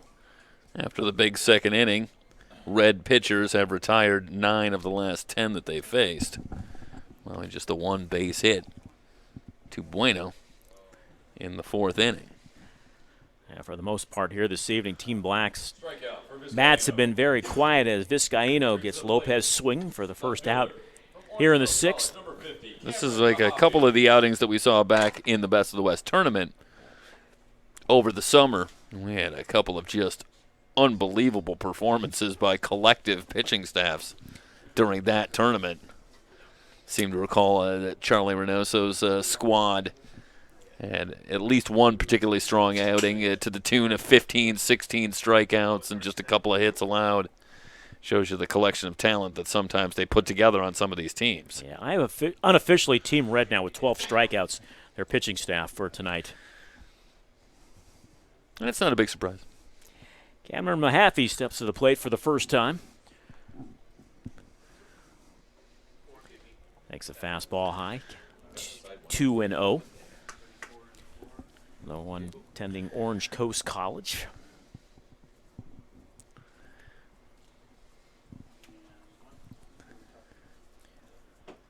Vizcaino into the wine and is 2-0.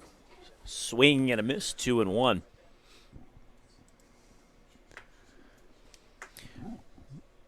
We saw Vizcaino in the Summer League baseball. Yep. A couple names here. I think Brett Garcia was in the Summer League tournament as well. 2-2 on Mahaffey, who takes over for Guardado in left field.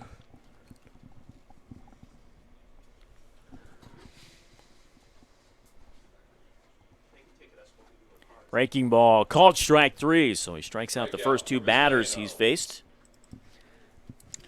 Ryan Maciel now will step to the plate with Center fielder. 2 on, nobody out. Gonna have to start hanging the K's. Yep, I should say 2 out, nobody on. Maciel will go into right field, bottom half of the 6th inning.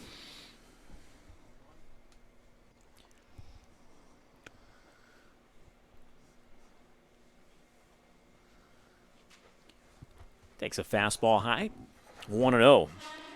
4 out of the last 5 outs recorded by Team Red pitching have been strikeouts. I think they have 13 now unofficially for the game. 2-0.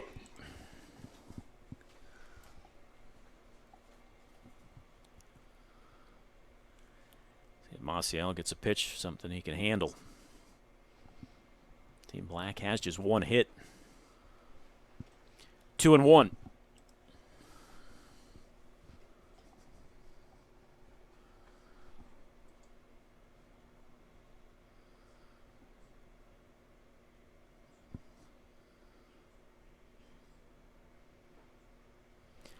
This is high and inside. It's 3-1 now.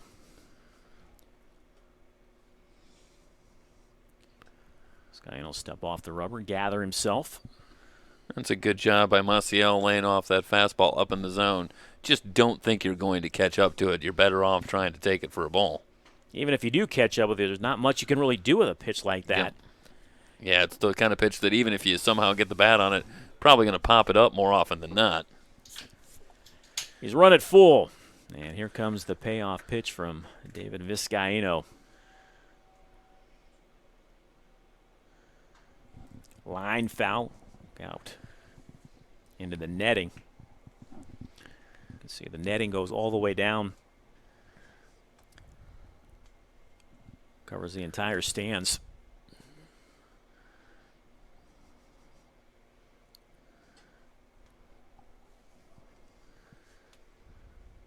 Do the payoff pitch one more time. Out straight back.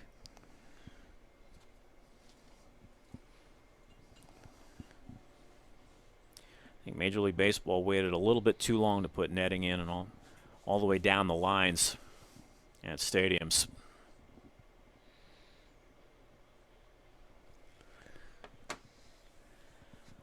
Full count offering from Vizcaino. Breaking ball misses outside for ball 4. Maciel started heading down towards first and took a look back at home plate thinking maybe it wasn't ball 4. Gave the umpire the look back. You sure I should head down to first? That's the first base runner since the 4th inning. He retired 6 consecutive batters. Darren Taylor now steps in for the first time. Takes over at first base for Marco Martinez. Taylor at Chaffey College was hitting .328. Home run, 10 runs batted in. Also had 6 doubles and a triple, so he's got some pop in that bat. Team Black trailing 7-3 here in the top of the 6th. Runner at first, 2 outs. Working out of the stretch for the first time is Vizcaino. Fastball gets away from the catcher. Now Maciel will move into scoring position down at second base.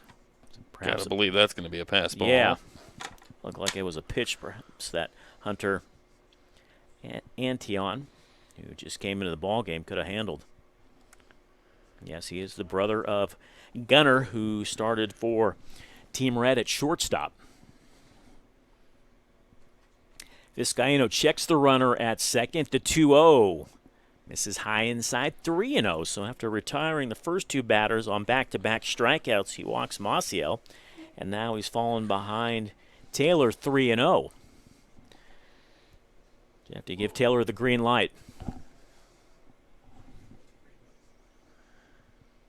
I got to believe he's going to have it. I think in a game situation, probably not. He does indeed. But I think you got to know here, with the scouts in attendance, you're going to give the batter a chance to swing.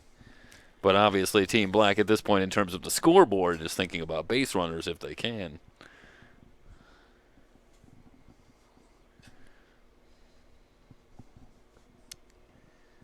And the 3-1 from the right-hander misses high and inside, so back-to-back walks here with 2 outs. Catcher from Fullerton, number 49, Jacob Sharp. So will give us our first look tonight at the catcher, Jacob Sharp, who takes over for Gabe Briones.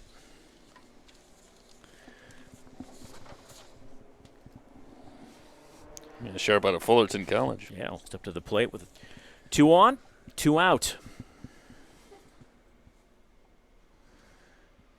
Vizcaino having a little bit of control issues suddenly. Sharp wants to keep this inning going if for no other reason than if not, he's got to hustle it back, got to double time it back to the dugout and Put the gear get on. his gear He on does. to get in behind the plate. He's got some work in front of him if he makes the last out here. Outfield straight away, not very deep, swinging at the first pitch. Loops it into center, and coming on is Ordonio, and he's got it for the final out. So Team Black threatens, but they come up empty. No runs. There were no hits, no errors. A couple of runners left aboard. Head to the bottom of the 6th, and it is all Team Red leading it 7-3. Setting a new defensive lineup for Team Black. In right field, All right, let me know when you want to go over the Eddie Peachman. defense. Okay, so Peachman's in right. In center field from Cypress, number Yeah, is it Peachman? Okay. Yep. How do you spell that again? Peach and then Man. Caller number 50, Cameron behind. And I suppose it doesn't really matter. Nobody's going to see my. Nobody's Right. going to see At my. third base, And what's his first name? Eddie. 45, Darren Eddie? Taylor. Eddie. Ryan Maciel is in. From Center. Cyprus, Yep. number 44, Cameron David Mahaffey's Canales. in left. Yep. At second base, Christian. Moreno Valley. I have Darren Shelby. I think I have the wrong one. At first base, Darren Taylor, I think at third. Let me see what I have. I might have put the wrong one in Christian here. Lamar. Christian Lamar. Yeah, he's at. Christian Lamar's From at Fullerton, number 49, first. Jacob Sharp. Yeah, Lamar, I think at Jason first. Lopez is at second. Yes. I think Darren Taylor's at third. Yeah, David Canales at short. David Canales at short and Jacob Sharp Yep. and Joseph Bigelow on the mound. Okay, can you bring us back so we can set the defense, please? Back in 5, 4, 3, 2. Welcome back to San Manuel Stadium in San Bernardino. To the bottom of the sixth, Team Red leading it 7-3. These defensive changes now for Team Black. Cameron Mahaffey is in left field. Ryan Maciel is in center field. Eddie Peachman is the new right fielder. And the infield at third base, Darren Taylor. The new shortstop, David Canales. And the new first baseman is Christian Lamar. And behind the plate is Jacob Sharp. And on the mound, pitching, is number 31, Joseph Bigelow. And I believe likes to go by Joey. At least we've heard that. We'll call him Joey Bigelow. Fullerton College. He appeared in 3 games with 3 starts. He was 1-0 with a 4.60 ERA, 15 2/3 innings pitched. Gave up 11 hits, 9 runs. 8 of those were earned. Walked 15 and struck out 10. What are the top of the lineup for Team Red? Bo Betton, Ethan Hagen, Griffin Selby.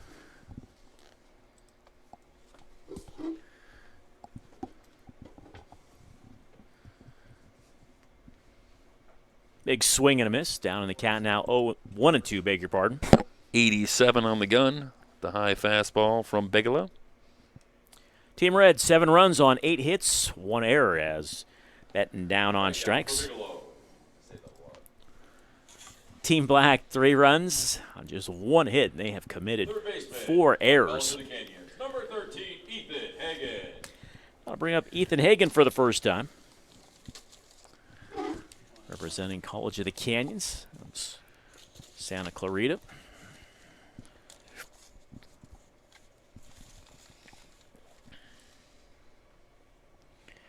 Here's the 1-0 from Bigelow. Rounded wide of the bag at third. Evens up the count at 1-1. Good job working inside by Bigelow. In on the hands of Hagen. And talk about being spurred by the top of the order. Gunnar Antion and Derek Sims, 4 for 6 combined with 4 runs scored. And there's your story offensively. Team Red as they take the 7-3 lead here into the 6th.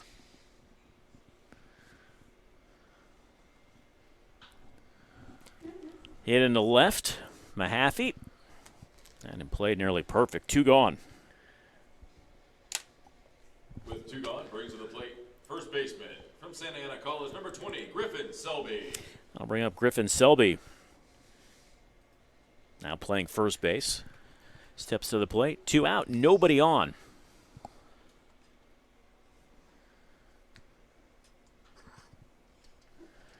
Team Red with a touchdown, an extra point, and Team Black with a field goal. Yeah, solid kicking so far. Yes. 3 phases of the game, my friend. Offense, defense, special teams. Don't forget that.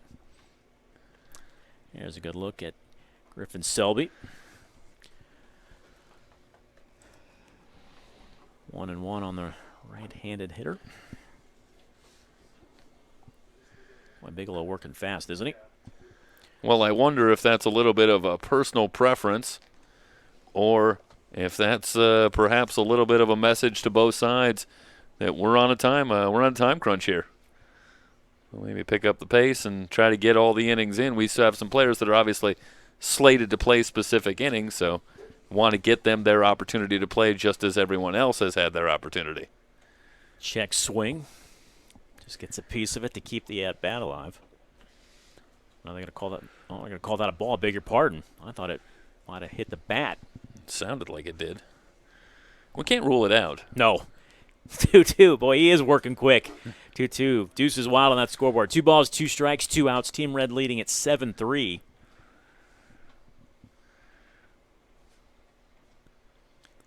And the right-hander kicks and delivers. Misses down low. He's run it full.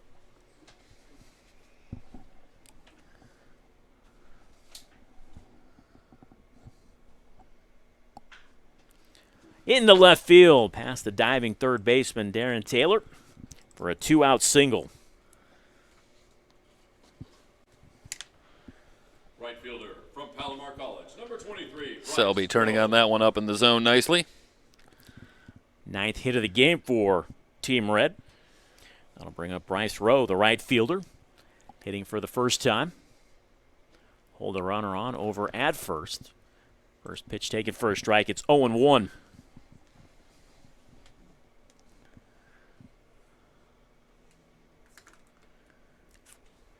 Swing and a missed. 0-2. Couldn't tell that was foul tipped in the glove or not. But irregardless, down in the count, 0-2. Bigelow working quickly out of the stretch. Misses outside. 1-2 now. 88 on the radar gun for Bigelow.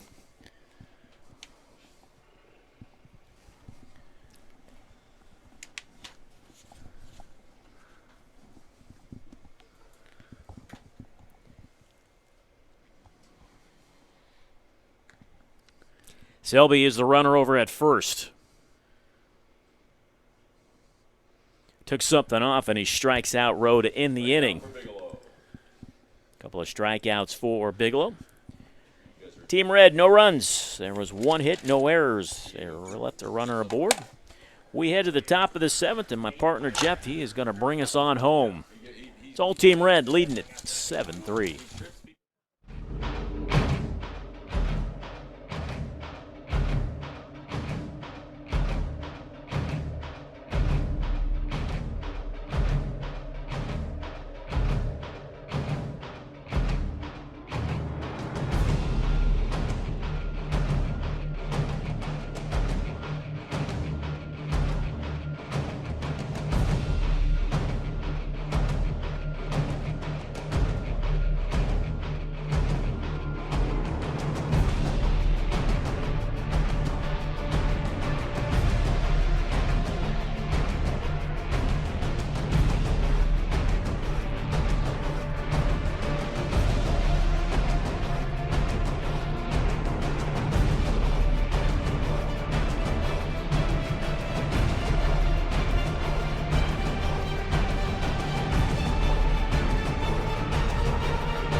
Six, seven, eight due up for Team Black in the top of the 7th. Christian Lamar, Eddie Peachman, David Canales against new pitcher Diego Cruz.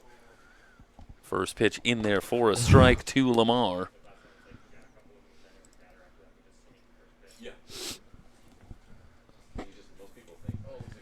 And Cruz missing with the fastball and a ball and a strike. And the word we get on Cruz is not necessarily the overpowering stuff to look at, but quietly effective. And certainly an adjustment as he delivers the near submarine. I don't know if that's complete submarine, but it's definitely sidearm. 2 balls and a strike. There it is. In on the hands. In back of second, dropping, and it's going to fall for a base hit. So the Texas leaguer off the bat of Christian Lamar. And the leadoff man aboard for Team Black. And keeping track for those that have been following our trivia discussion throughout our about 2.5 games going here, I've got Dennis thinking about the New York Yankee pitcher who in 1990 threw a no-hitter and lost the game. Dave LaRoche. I was starting to think Joke. you were a Yankee guy with No, how well absolutely you did not. on your No. Yankee no-hitters. No. First pitch outside for a ball. 1990, you got me. Hey, come on. I mean, any guy who can get Jim Abbott. I mean, this is unbelievable stuff. The ball and no strikes on Eddie Peachman. Cruz delivers, and that one at the knees for a strike. Well, with a two-hitter going on here, wins Phil, at least somewhat. When we got a team in the game with 2 hits and 4 errors, I feel okay talking about the no-hitter that this pitcher lost. Sky high on the right side, Rowe coming in, and he's got it. Peachman retired for out number 1 here in the top of the 7th. That'll bring up Canales. You want to give me a hint? Are you ready to give me the answer? Or Well, let's see. Well, it's against the White Sox. This pitcher, well, he also pitched for the Padres. I don't in the 80s before going to the Yankees. If you could go through your encyclopedic knowledge of San Diego Padres starters in the late 80s, snap, throw down, and down the line into right field, and that will allow Lamar to head to second. Another error. This one will go on Hunter Antion behind the plate, who fired wide on the snap throw. yeah, perhaps an ill-advised pick-off attempt by the catcher Antion. Trying to protect a 4-run lead. Pitch for the Padres. I don't really know how to give you too many more hints about this guy. It's a Craig Lefferts. there he goes. Pretty good. I believe Craig Lefferts was on the Padres and the Yankees for a brief. I think he pitched for the course, Giants as well. Yeah, Giants and the Cubs. Who, for a while there, who wasn't on the Yankees at some point? No, you're right. Try swinging a dead cat in a room and not hitting a pitcher that had a stint with the Yankees in there for a strike. Well, I can give it to you, and we can move on to new ground Okay, if you sure. if you'd I'm like. I'm perplexed on this one. You've got me. Andy Hawkins. I remember Andy Hawkins. In fact, if you just put it's a famous enough game that if you were to just go to Google and put in Andy Hawkins, the Philly auto fill-in for the rest of the time will go with no hitter. That's Wow. the first. That's the first one. So noteworthy is throwing a no hitter and managing not to win the game. That Hawkins now most famous for it. 3 balls and a strike. The count now on Canales with a runner at second.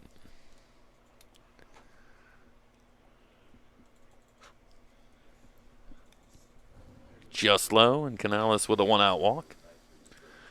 2 on, 1 out. In the top of the order, Jason Lopez due up Second baseman from San Bernardino here Valley, in the number 43, 7th. Jason Lopez.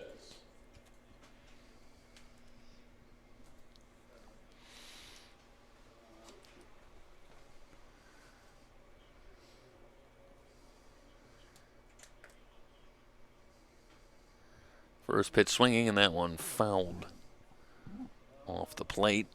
No balls and a strike. The count on Lopez, who struck out in the 6th. Coming on to replace Ryan O'Halloran at second base. And there is Jason Lopez, San Bernardino Valley College. So he gets to stay local here, playing best of the West baseball. Lifted into left, a long run. And this one going to twist just foul. A break for Team Red, as Bowers was never going to get there. And Lamar was going to score from second base easily. Hey, Mike, can you get the baseball movie in which there is a character named Bowers?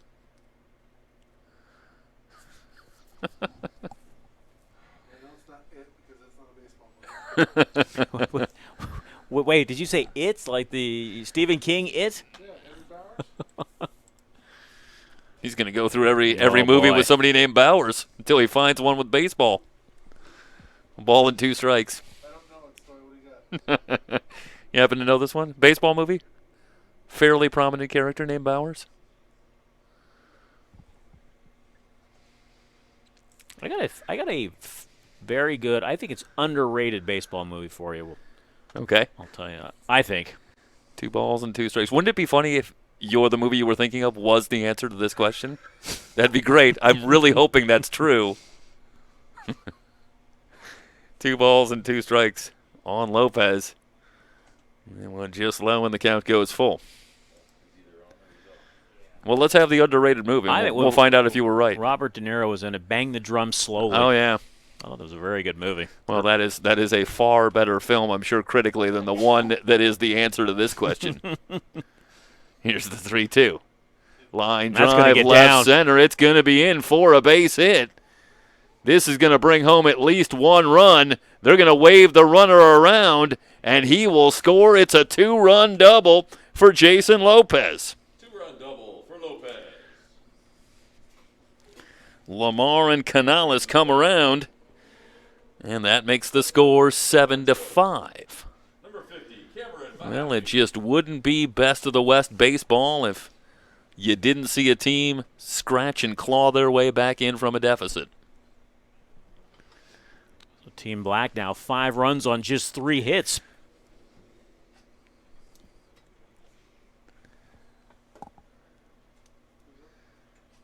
Two of those hits coming in this inning. First pitch in there for a strike to Cameron Mahaffey, who also struck out in the 6th. So Diego Cruz running into a little trouble here in the top of the 7th inning. So, Jeff, who's the Bowers character? Oh, Lifted into left, but playable.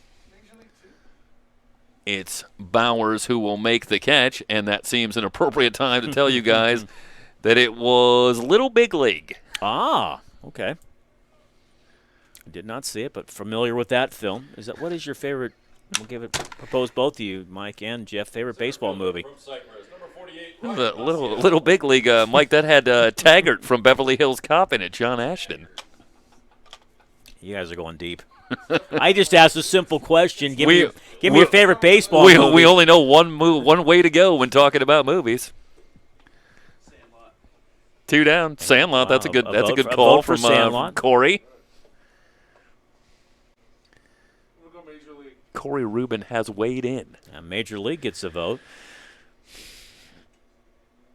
Meanwhile, the count, a ball and a strike. Well, I'm torn between 2 that have to be. There's a lot of good candidates, and certainly I could probably go up to a good 8 or 10 that I definitely enjoy. I mean, I can even sit through Little Big League. Not all of it, but a ball and 2 strikes. The count now on Maciel. We digress.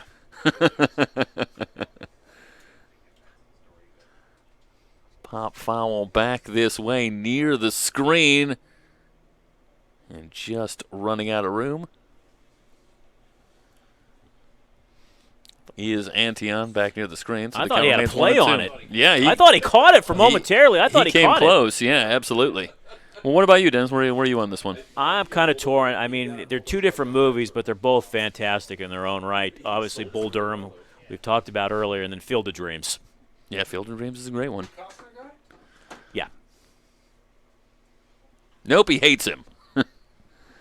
Yeah, Bull Durham that's it's like, yeah, he's the only part I hate in those movies. Sorry. Yeah, just kidding.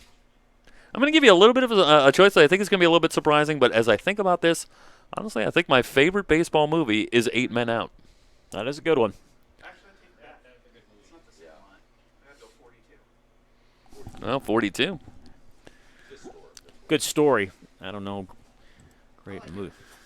Ball and 2 strikes, and it was down to that and The Natural would have been other one that would have been Another good definitely one. up there for me with Bull Durham as well, of course. And Robert Redford.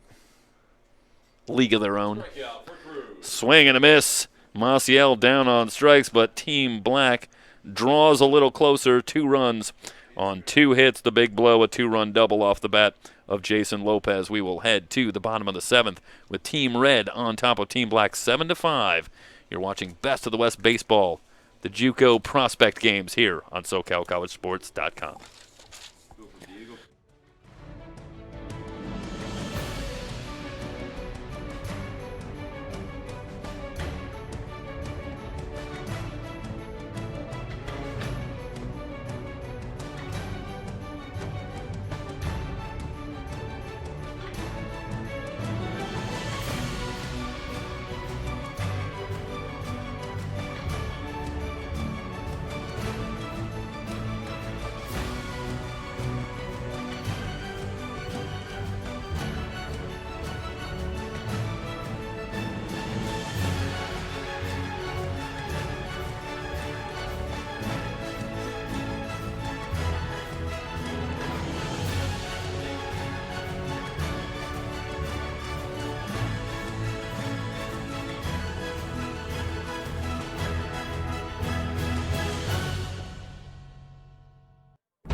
Heading to the bottom of the 7th with Team Red leading at 7-5. New pitcher Cruz Barrios on for Team Black. He will work to Brett Bowers, Hunter Antion, and Sebastian Orduno.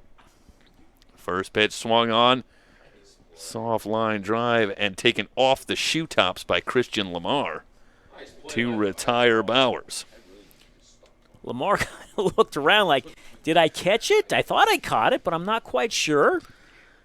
He's like, I can do this any way you want. I can run this to the bag if you'd like and get the out that way as well. 1 pitch, 1 out for Cruz Barrios. Yeah, I did catch it. All right. Let's call it a catch.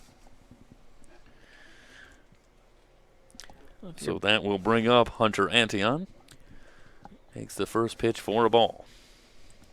If you're Barrios, you just cut that deficit in half. You now trail by just 2 runs. You want to retire the side in order. Keep it just a 2-run game. You got all the momentum on your side right now. Cruz Barrios pitching to his teammate here. Cruz Barrios out of Riverside City College, as is Hunter Antion. So likely some familiarity here. Great baseball name, Cruz Barrios. There was a Major League Baseball player with the last name Barrios. Going back some. It was a pitcher for the White Sox, I think. Francisco Barrios, I think. Was there someone more recent, Corey?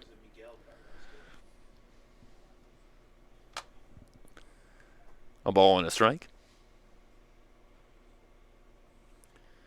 And one in the dirt, as it looks like Antion was able to hold up. 2 balls and a strike the count. Well, the scoreboard has 3 and 1. Is that right? Might have lost a pitch here.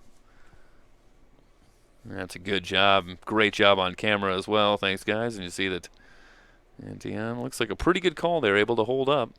On the ground to short. Canales with the long throw, and it's in time. That is a nice play by Canales. He actually one-hopped it. Yeah, actually for the throw to pick up a little bit more speed. Yeah, we'll get a look at the replay here. There's a well-hit ball. Nice job getting to it. That's a good pick at first. That is a nice stretch by Christian Lamar. So 2 down, base is empty. And that will bring up Sebastian Orduno. Bernardino. Batting for the first time, replacing Julian Alvarez in the lineup. Jeff, I think this is Devin Lopez. Could be right. Okay. Lopez, ground ball to short, and Canales will take care of business. So we'll sort that out between innings, but it's 3 up, 3 down. Easy inning for Cruz Barrios, and we will head to the 8th with Team Red on top of Team Black 7-5 here from San Bernardino.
New pitcher Dustin Como will take over for Team Red, nursing a 2-run lead into the top of the 8th. It'll be Darren Taylor, Jacob Sharp, and Christian Lamar due up for Team Black.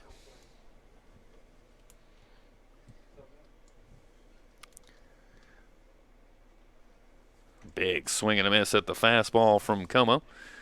And no balls and a strike on Taylor. He walked in the 6th, his first time up.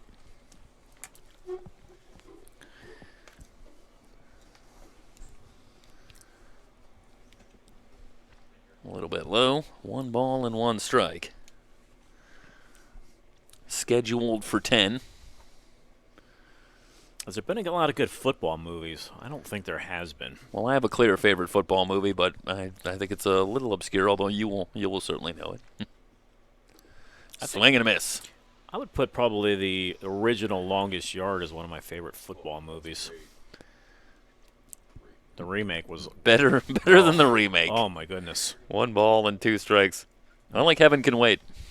Oh, all right. With Warren Beatty, wasn't Robin Gabriel in that? No, I don't think so. Warren Beatty was the Rams' starting quarterback, right? Yes. Nothing. 2 balls and 2 strikes. What was the mule one? He was the kicker. Or the kicker was. Mike likes what was it? Wildcats maybe, but you gotta ask him. Wildcats. Yeah, 3 balls and 2 strikes. Or no. It's the one where the girl is the kicker. What's the football movie you like, Mike? Necessary Roughness. Oh, that was Kathy Ireland was the kicker. Kathy Ireland was the kicker. That was it. Yeah, I don't think there's been a lot of with the guy from Quantum Leap, right? Scott Bakula. That's it. Was he the coach? Called strike 3. And Taylor down on strikes to start the 8th. Brings to the plate, catcher from Fullerton, number 49. Sure, Scott Bakula loves that. With the guy from Quantum Leap. Good show. Underrated. Yeah, that'll bring up Jacob Sharp. Sharp flying out to center to end the 6th. Como ready. Here's the pitch. Swung on and missed. No balls and a strike.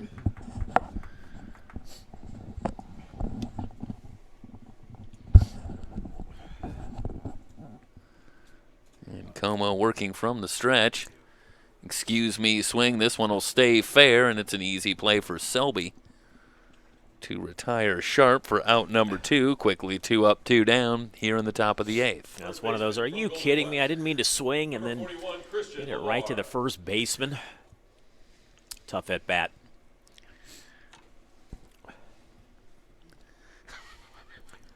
What is the mule? Well, the kicker was the mule. Where the kicker is the mule? What movie was that? It sounds was a familiar. Disney movie. It sounds And familiar. he played for the Rams, of course, because we're in L.A. Outside for a ball.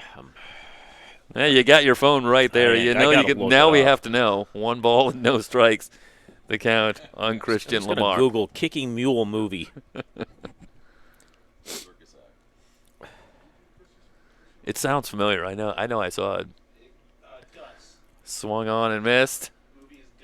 Gus? Gus the mule? There you go. We played for the Rams, all right? Storylines were short back then. Oh, very.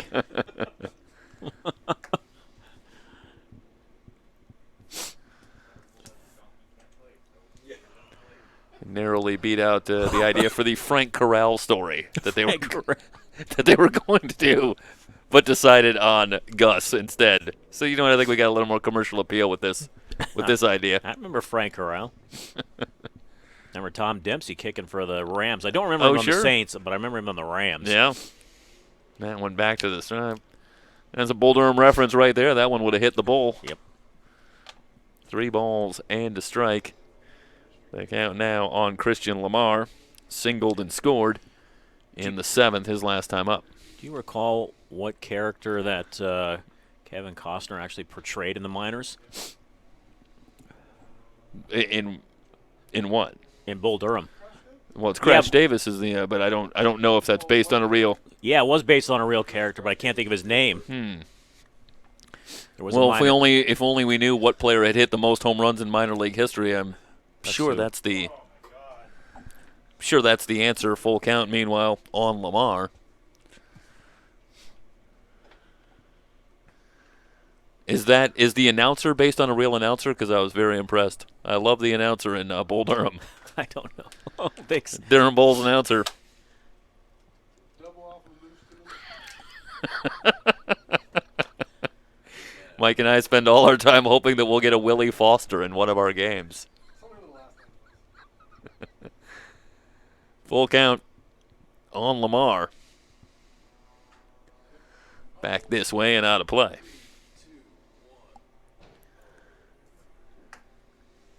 Mike Hessman. Is the player that He hit 433 career home runs in minor league baseball. wow. How much time did he play in the mid? Did he ever? I'll take a look and tell you. Yeah, just go to Baseball Reference. His one at bat in the majors will be there. Hessman holds the all-time record for International League home runs when he hit 259th. Swung on and missed, and they'll throw down to first to retire the side. Strong inning for Dustin Como And he hit as he strikes out 2 of 3. And we will head to the bottom of the 8th with Team Red still in the lead 7-5 here on SoCalCollegeSports.com.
Sebastian Orduno. Sebastian Orduno will lead things off in the bottom of the 8th. It was Devin Lopez at the plate who grounded to short to end last inning. So it's Orduno set to lead things off, and then the top of the order, Bo Betton and Ethan Hagan against new pitcher Matt Maloney. And Maloney already. Is this the same Maloney that delivered the home run?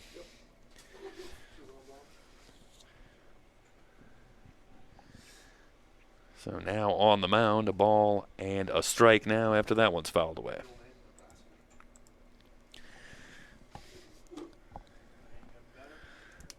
We're in the bottom of the 8th. Going 10 here tonight in Game 3. Good fastball in there for a strike. A ball and 2 strikes.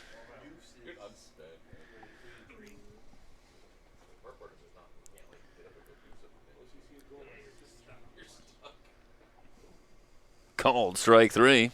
Strikeout for Maloney. And Orduno down on strikes to start the bottom of the 8th. From Riverside, number 11, Bo Betton. That'll bring up Bo Betton. A strikeout victim his last time up in the 6th. Maloney working from the stretch with the bases empty. Off speed in there for a strike, and already Maloney's shown a good fastball. Now takes a little something off. And Betton can't pull the trigger. Let's get a look at Bo Betton out of Riverside City College. Again with the off-speed stuff, that one misses low. And a ball and a strike. Comes from a good baseball family. His pops is head baseball coach Cal Poly Pomona is down the road. Called strike 2. Betton down in the count now.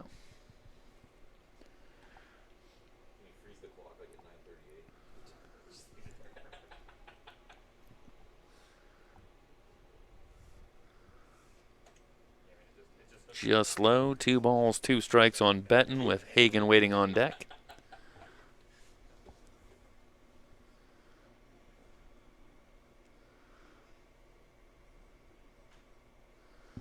And fouled out of play.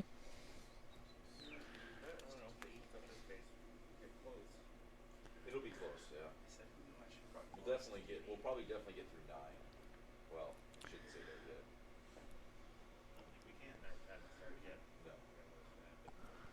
yet. And a good job fighting off another pitch. Count remains 2-2. Thinking about some of the heroes for Team Red so far in this one. 2 for 3 for Alfonso Mancinas with 3 runs batted in. Struck a big blow back in the 5th with a 2-run double. Also had an RBI single. This one popped up on the infield. Lopez moving in, and he's got it for out number 2.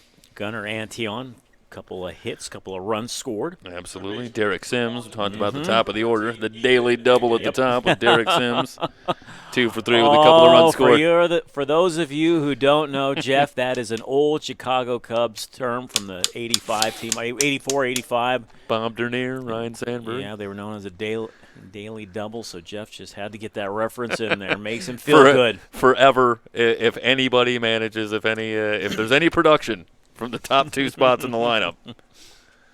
And I refuse to make any reference to anything else. It will always be Dernier and Sandberg, no balls and a strike. That was kind of a one-hit wonder, though, right? Yeah. Bob Dernier really had a lot of trouble staying healthy and in the lineup. Certainly didn't help much, but yeah, that was one year they really had it together. Sandberg was okay though. He kept on doing it right. Yeah, Bob Dernier really plagued by injuries. Line drive, shallow center, moving in. It's going to drop in for a base hit. You know, Jeff, that was another one. It looked like it was hit harder than it actually was, perhaps off the end of the bat. And like you mentioned earlier, a Texas leaguer just drops in between 3 defenders. Yeah, absolutely. Even playing a relatively shallow center as Ryan Maciel was. That one just placed in the perfect spot. And a 2-out base runner for Team Red, and that'll bring up Griffin Selby, who had a single his first trip to the plate. Was Ryan Sandberg one of the first kind of power hitters for a second baseman? Yeah, I mean, I would think so, wouldn't you think? I think I know Rogers Hornsby had a couple of years where he hit a lot of home runs. I mean, usually Yeah. they were a leadoff hitter, But maybe hitting it second. did kind of break the mold a little bit. Yeah, they were hitting down in the order, maybe 8th or 9th if they were in the American League. But I remember Rhino was kind of the first power hitting for that matter, I mean, baseman. Cal Ripken at short, and how many guys Yeah, at he was shortstop were really anomaly, putting right. up a lot of home runs before that, before he came along. There goes the runner on the 0-2. Check swing, and it's going to be called strike 3. To finish the inning, Selby down on strikes. No runs, 1 hit. No errors, 1 left on base through 8 complete. Team Red with a 7-5 lead over Team Black. The Juco Prospect Games here from San Manuel Stadium on SoCalCollegeSports.com. Hey.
New pitcher Sakimi Sato on for Team Red here in the top of the 9th, where he'll work to Eddie Peachman, David Canales, and then the top of the order, Jason Lopez.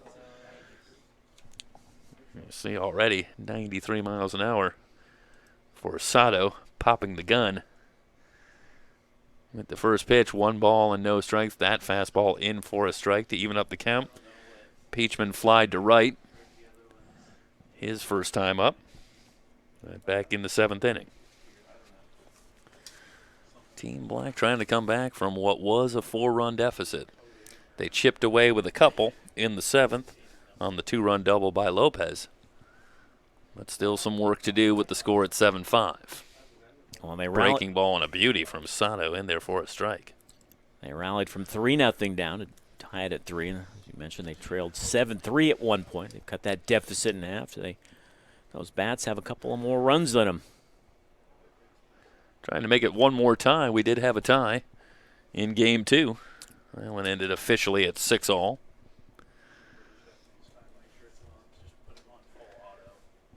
Good sign for how evenly matched the teams are.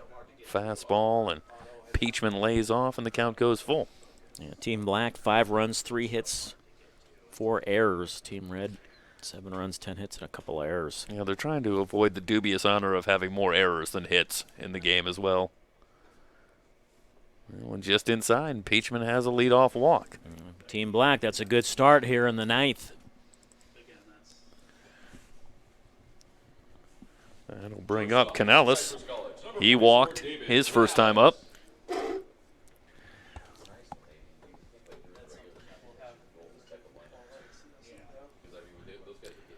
Doesn't appear the outfield is playing any extra deep to try and keep everything in front of them. A swing and a miss. That was a big swing and a At miss. the gas from Sato. No balls and a strike. Well, Sato already has shown some electric stuff. Good tight curveball as well for a called strike against Peachman. In the first at bat, though, he eventually lost him with the walk. That one fouled away, and he's way out in front of Canales now. No balls and 2 strikes.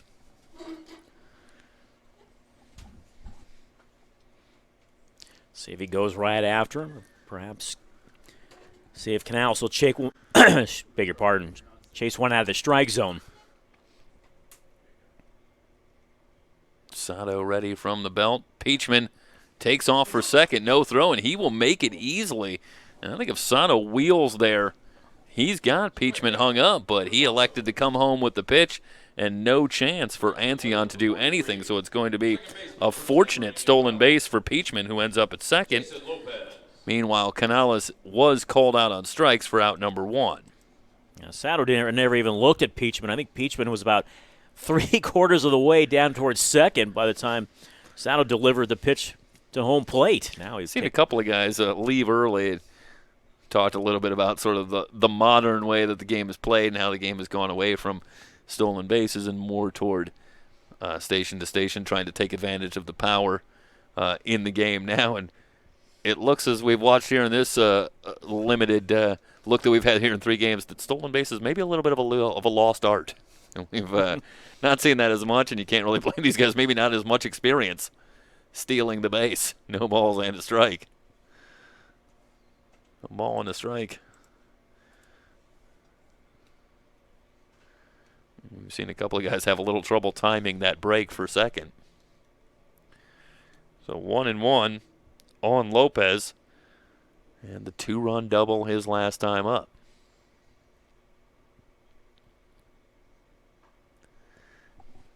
Called strike 2, and Sato again out in front. A ball and 2 strikes. Cameron Mahaffey set to bat next.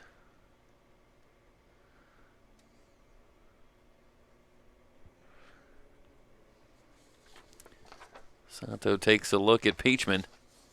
Now comes home. Here's the 1-2. Blew it by him. Lopez down on strikes. Well, that is just overpowering stuff from Sakimi Sato. Lopez had no chance catching up with that fastball. Riverside City College. 5'11", 175 pounds for Sakimi Sato. And certainly has the kind of stuff that you expect, that he is getting some looks.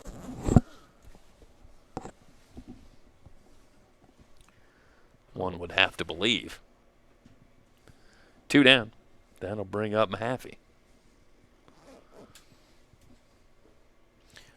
Goes after the fastball. Comes up empty. No balls and a strike. Feels like it's cooled off considerably. Yeah, we're not having any trouble keeping the equipment cool in the current climate. So that's something. Off-speed pitch misses inside. 1 ball and 1 strike. Yeah, first pitch was 57 degrees. We've cooled all the way down to 49 degrees.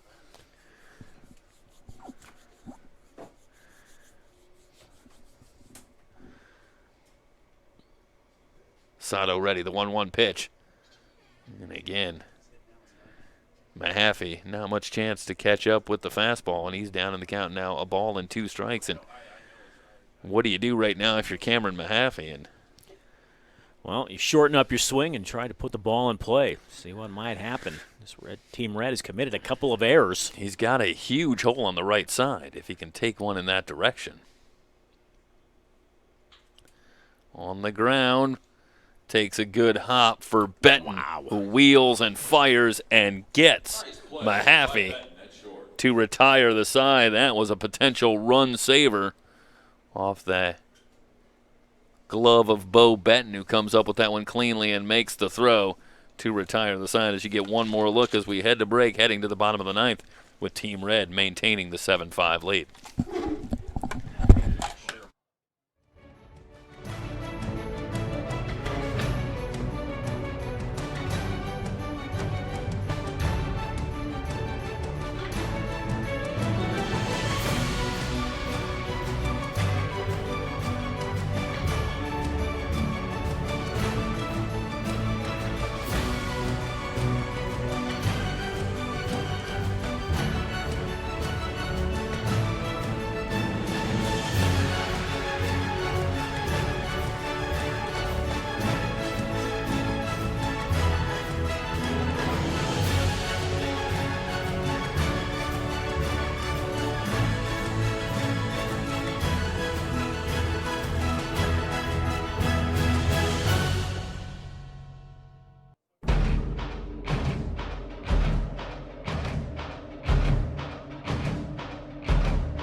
Heading to the bottom of the ninth.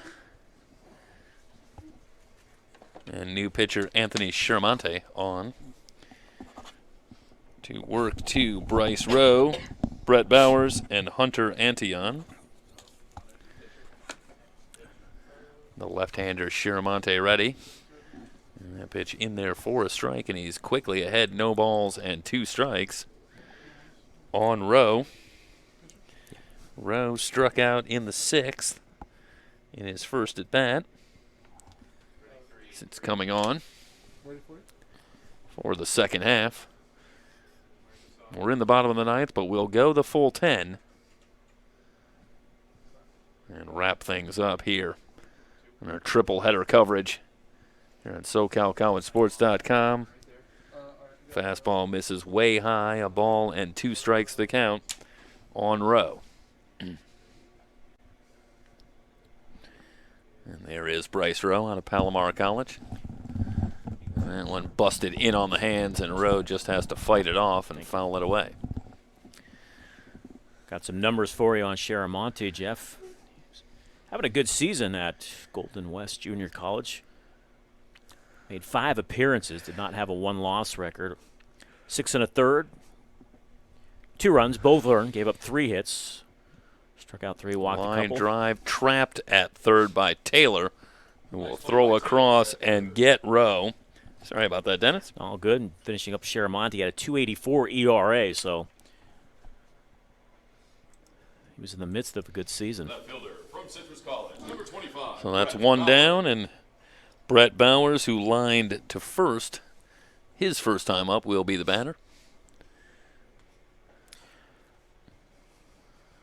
And we were talking to Ricky Tiedemann earlier, and you wonder for a lot of these kids, what's been the greater toll on them, the mental aspect or the physical aspect, not getting out, being able to, Yep. just compete. And it's just tough for young kids like this being cooped up. It's hard. I think you have to be impressed that both Julian Aguiar and Ricky Tiedemann, and I'm sure they're not the only two, but both talking about really kind of being self-starters with other members of the team, finding ways to get together and continue to work out and keep themselves in game shape and keep their involvement with the game going, and that no doubt paying dividends for them as well. Meanwhile, Shermonte way behind now, 3 balls and no strikes to Bowers. But no doubt it is a very tough situation for anyone to handle, and especially these 18, 19-year-old young men that just want to get out there and play some ball. Exactly, and there's no guarantee the season is going to begin in February. 3 balls and a strike on Bowers.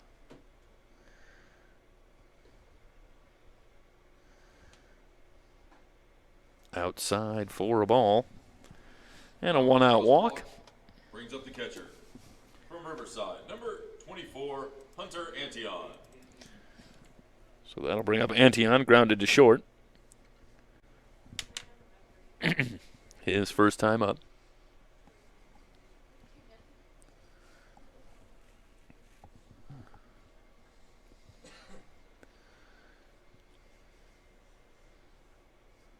Shermonte from the belt. Here's the pitch. And again, works inside. That one fouled away by Antion. No balls and a strike.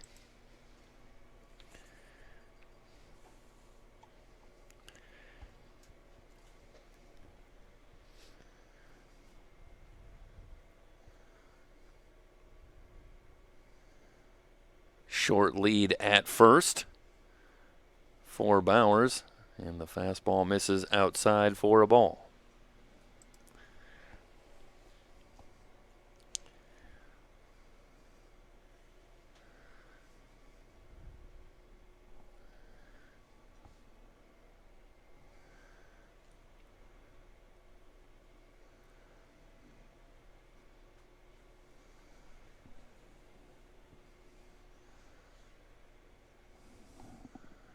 And Shermonte taking his time.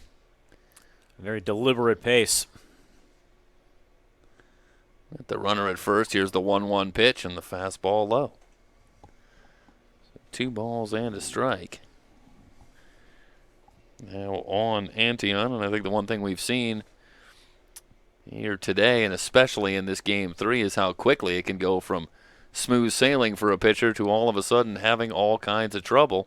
And Chiaramonte got off to a good start, quickly retiring Rowe, but then lost Bowers, and now he's down 3 balls and a strike, working to Antion. And all of a sudden, control problems becoming a factor. Again, works inside. That one fouled away. 3 balls and 2 strikes.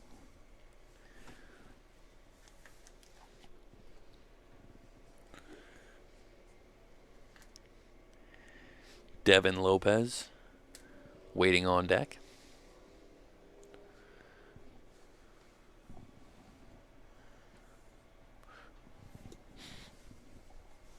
Here's the payoff pitch. And fouled away again.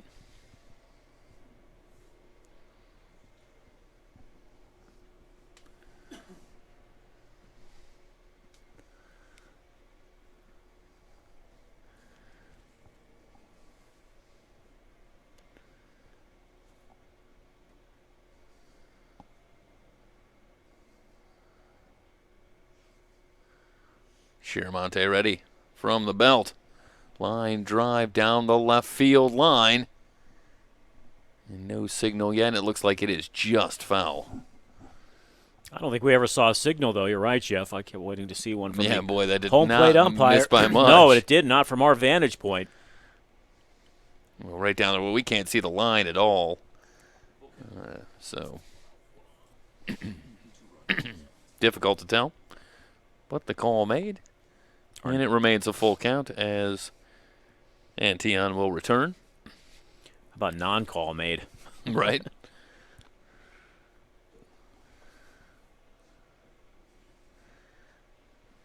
Yeah, the verbal only call doesn't really help us a whole lot No. up here in the closed press box.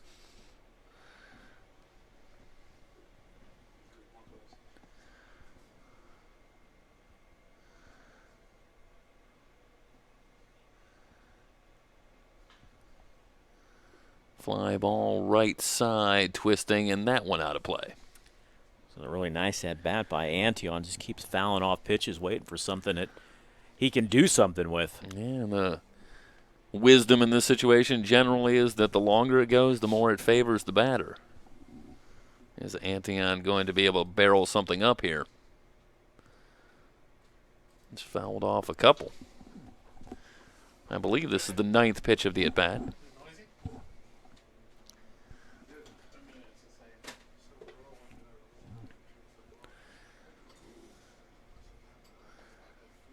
Chiaramonte has the sign.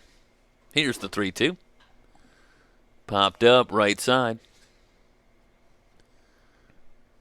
Lopez for out number 2. And that'll bring up Devin Lopez. He grounded to short his first time up. So a good battle between Hunter Antion and Anthony Chiaramonte, and Chiaramonte wins that one.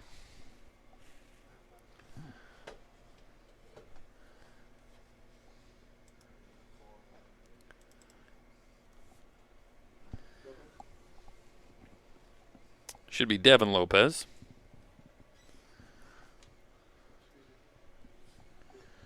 And there he is from Riverside. And a throw over. Kind of an awkward-looking move, wasn't it? Maybe not showing him the real one there. And they hide the one. Try to lull you, I think. It's kind of a hard time, though. It does not look like Bowers is thinking about going anywhere No. based on that lead. Meanwhile, a swing and a miss. And it's no balls and a strike on Devin Lopez.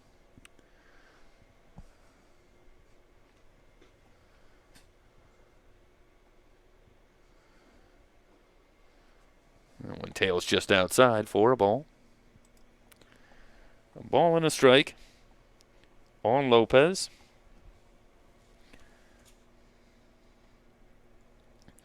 If he can keep it going, Orduno would be next for Team Red. Back to the screen. A ball and 2 strikes.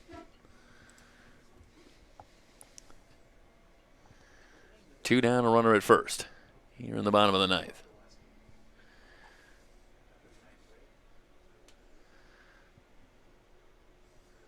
What was the conversation we had last time? Where it was who had the lower ERA between Vita Blue and Gaylord Perry, or Oh, geez. it was something about that. And I would have to guess Vita Blue would have you really surprised me because I thought for sure that Vita Blue's ERA was higher, but I was impressed with the career numbers. I think he had a Yeah. longer stretch of dominance than I had anticipated. I didn't really know a lot about him until a little bit later in his career. He was fantastic. Yeah, but he had quite the long stretch of really spectacular numbers. So he ended up winning. I can't remember specifically what it was, but you won the wager. They had those A's teams in the 70s early when they went on their run of 3 straight World Series. Catfish Hunter. And what did Blue win? Rookie of the Year in Cy Young? Is that what he won? Or He might have, yeah. I think he has one of those odd doubles in Yes. awards that you don't really see too often, and he won. I can't remember exactly what it was. It might be that. Kenny Holtzman, and then back then Raleigh Fingers. He'd come in the 6th inning, and Right. closers came in a lot earlier back then. And he was just Well, sure, it was 4 mop-up men and then your one good reliever, I think, was the bullpen. 3-2 pitch. Outside for a ball. So 2 on for Team Red. Center fielder from Golden And West, that'll number bring up 22, Sebastian Sebastian Orduno. He struck out his first time up in the 8th. Got a chance here. Maybe played another run for Team Red, holding on to this 2-run lead as we look ahead to the 10th. Yeah, I'm sure they'd like to get a little insurance. And Anthony Chiramonte from the belt. Here's the pitch to Orduno. And that one misses high.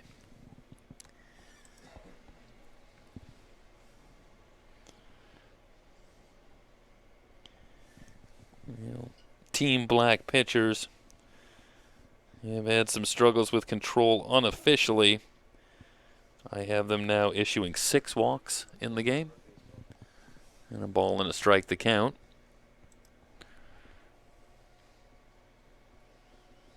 I have 6 walks as well.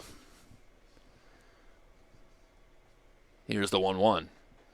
Orduno takes that one high and inside.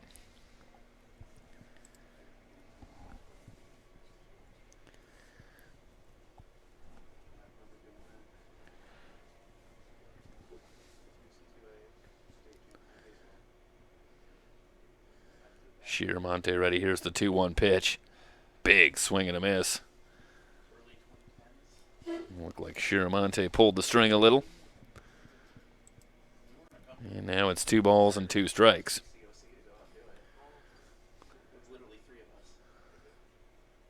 Chiramonte has the sign. Here's the pitch. Just outside. Another full count. Didn't have the pitch count for the inning, but it's up there for Chiramonte for 1 inning. Yeah, and the runners are going to be on the moves, and I believe this is going to be the last hitter of the inning, irregardless of what happens, Jeff. Yep. Nobody on deck, so this should do it. Here's the 3-2. And it's just low. And Orduno works the walk, but that will end the inning. No runs, no hits, 3 left on base. We will head to the 10th inning with Team Red on top 7-5. It's best of the West baseball. You're on SoCalCollegeSports.com, brought to you by Future Events Group.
pitcher Anthony Corrales out of Mount San Antonio College. On the mound to start the 10th inning, where he will work to Ryan Maciel. Corrales ready, and the fastball on the inside corner for called strike one.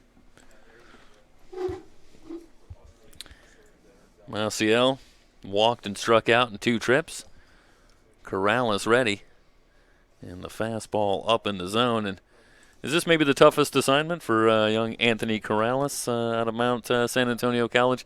You wait all this time, all night, 3 games for the very last inning after 10 o'clock, and you get out there to pitch your 1 inning, and he's ahead in the count now, a ball and 2 strikes. But to me, I think this is the toughest assignment I would agree. of the night to go the 1 inning here. It's like Maciel has like a bumblebee bat. Yeah, I was thinking about that. Interesting choice.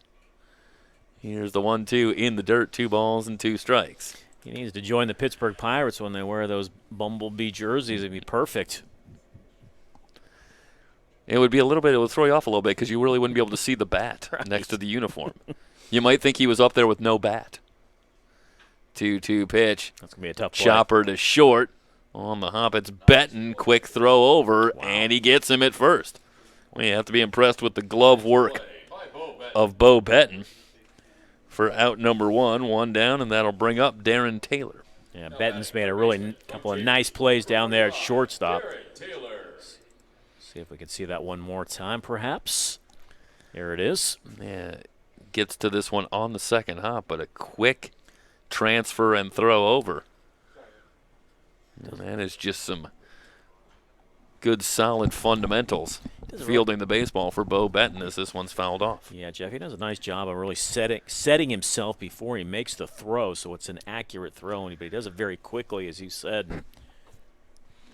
I've seen him make a couple of nice defensive plays here in this one.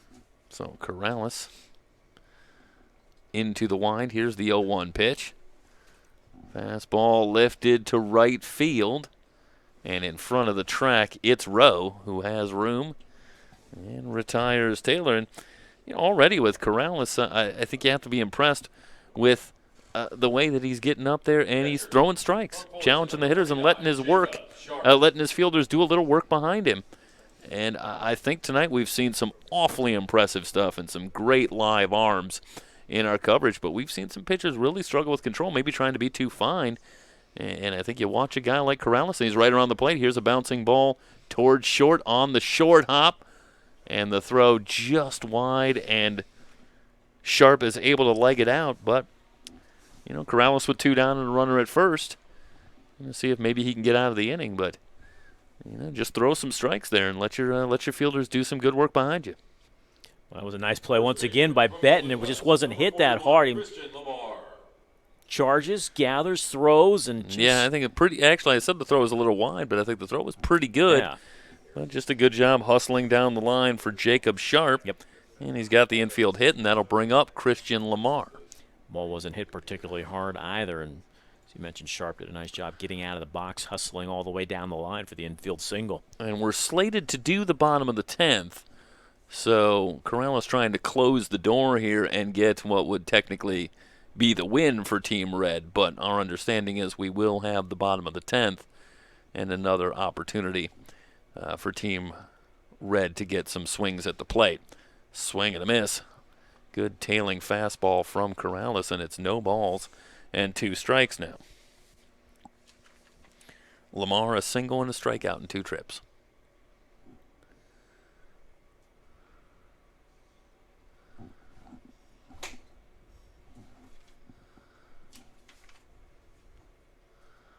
Inside for a ball. 1 ball, 2 strikes the count. Eddie Peachman would bat next. Yeah, actually represents the go-ahead run.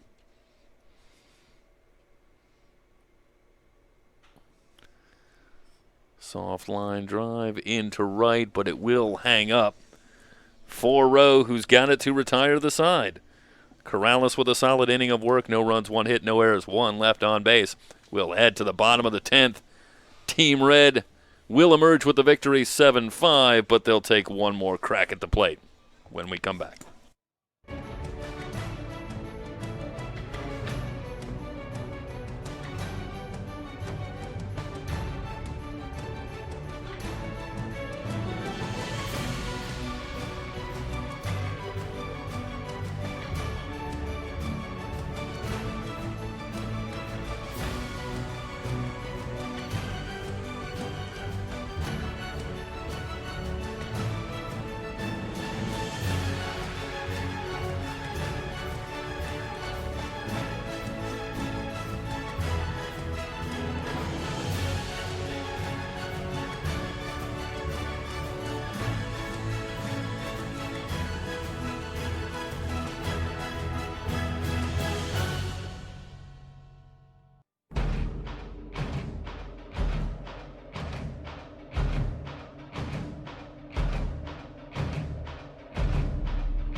PA announcer Jim Muncie makes the point.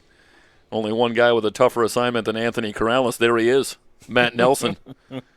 had to wait even a couple of minutes longer before he would take his spot on the mound. So Matt Nelson will come out and pitch the bottom of the 10th. As Team Red, a couple of more hacks before we call it a night on our triple header coverage. I want to thank Jim Muncie and Matt Tyndall, who were in the booth next to us, and PA and Matt Tyndall handling the scoring as well with their help with our broadcast tonight. Outstanding Of course, job. Thanks to Karen Shue, Michelle Klauser, Charlie Reynoso, working so hard to put this event together and help us to prepare the information that we need to bring this to you. So our thanks to them as well. Special thanks to Ricky Tiedemann and Julian Aguiar for taking some time to come and visit with us in the booth during Game 3. It was nice to get a chance to talk a little bit to them and their exciting prospects moving forward with their careers. Of course, our staff here at SoCalCollegeSports.com, Antonio Curiel, Jorge Zapata on camera, Director Corey Rubin. That went in on the hands, and it's going to go foul. And, of course, tonight's broadcast produced and directed by Mike Zapata. Corey Rubin bringing some strong trivia, by the way. I mean, kudos. He was. Woof. He was. Some knowledge. Huh? And a couple of good movie references. Absolutely, Corey. I'm bringing you to sports trivia next time, or just trivia in general. I think you Swing and a miss. There's movie night here in the parking lot. You went out there. You heard Tom Hanks' voice. You weren't sure of the movie, but you nailed it. It was Polar Express. Wow, that is impressive. Right, I had not heard that story. Yeah. So betting down on strikes to get things started here in the 10th. Incidentally, didn't get a chance to get into Matt Nelson too much, but another pitcher out of Orange Coast College. So a lot of Pirates involved in this Juco spotlight. Last couple of games, number of Juco prospects, and it makes sense. Orange Coast College, home to a lot of Juco prospects, so it makes sense. No balls and a strike. Trying to hold up, and he went around. No balls, 2 strikes quickly on Ethan Hagen, who's 1 for 2.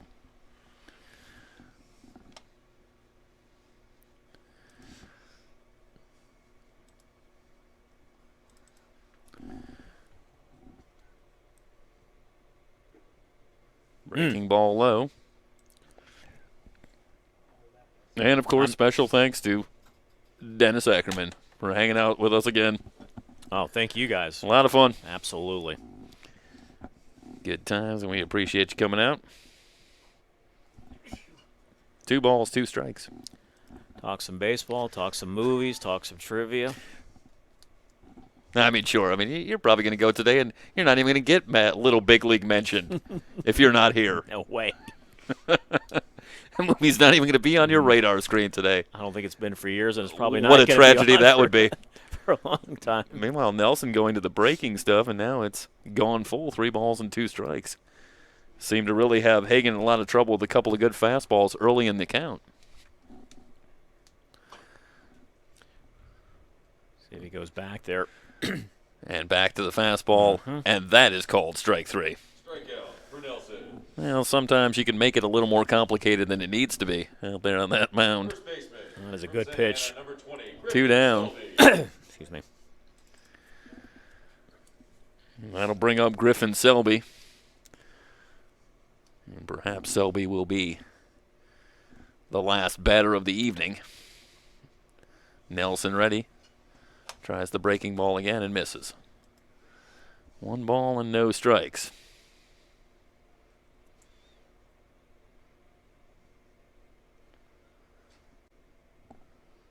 Ooh.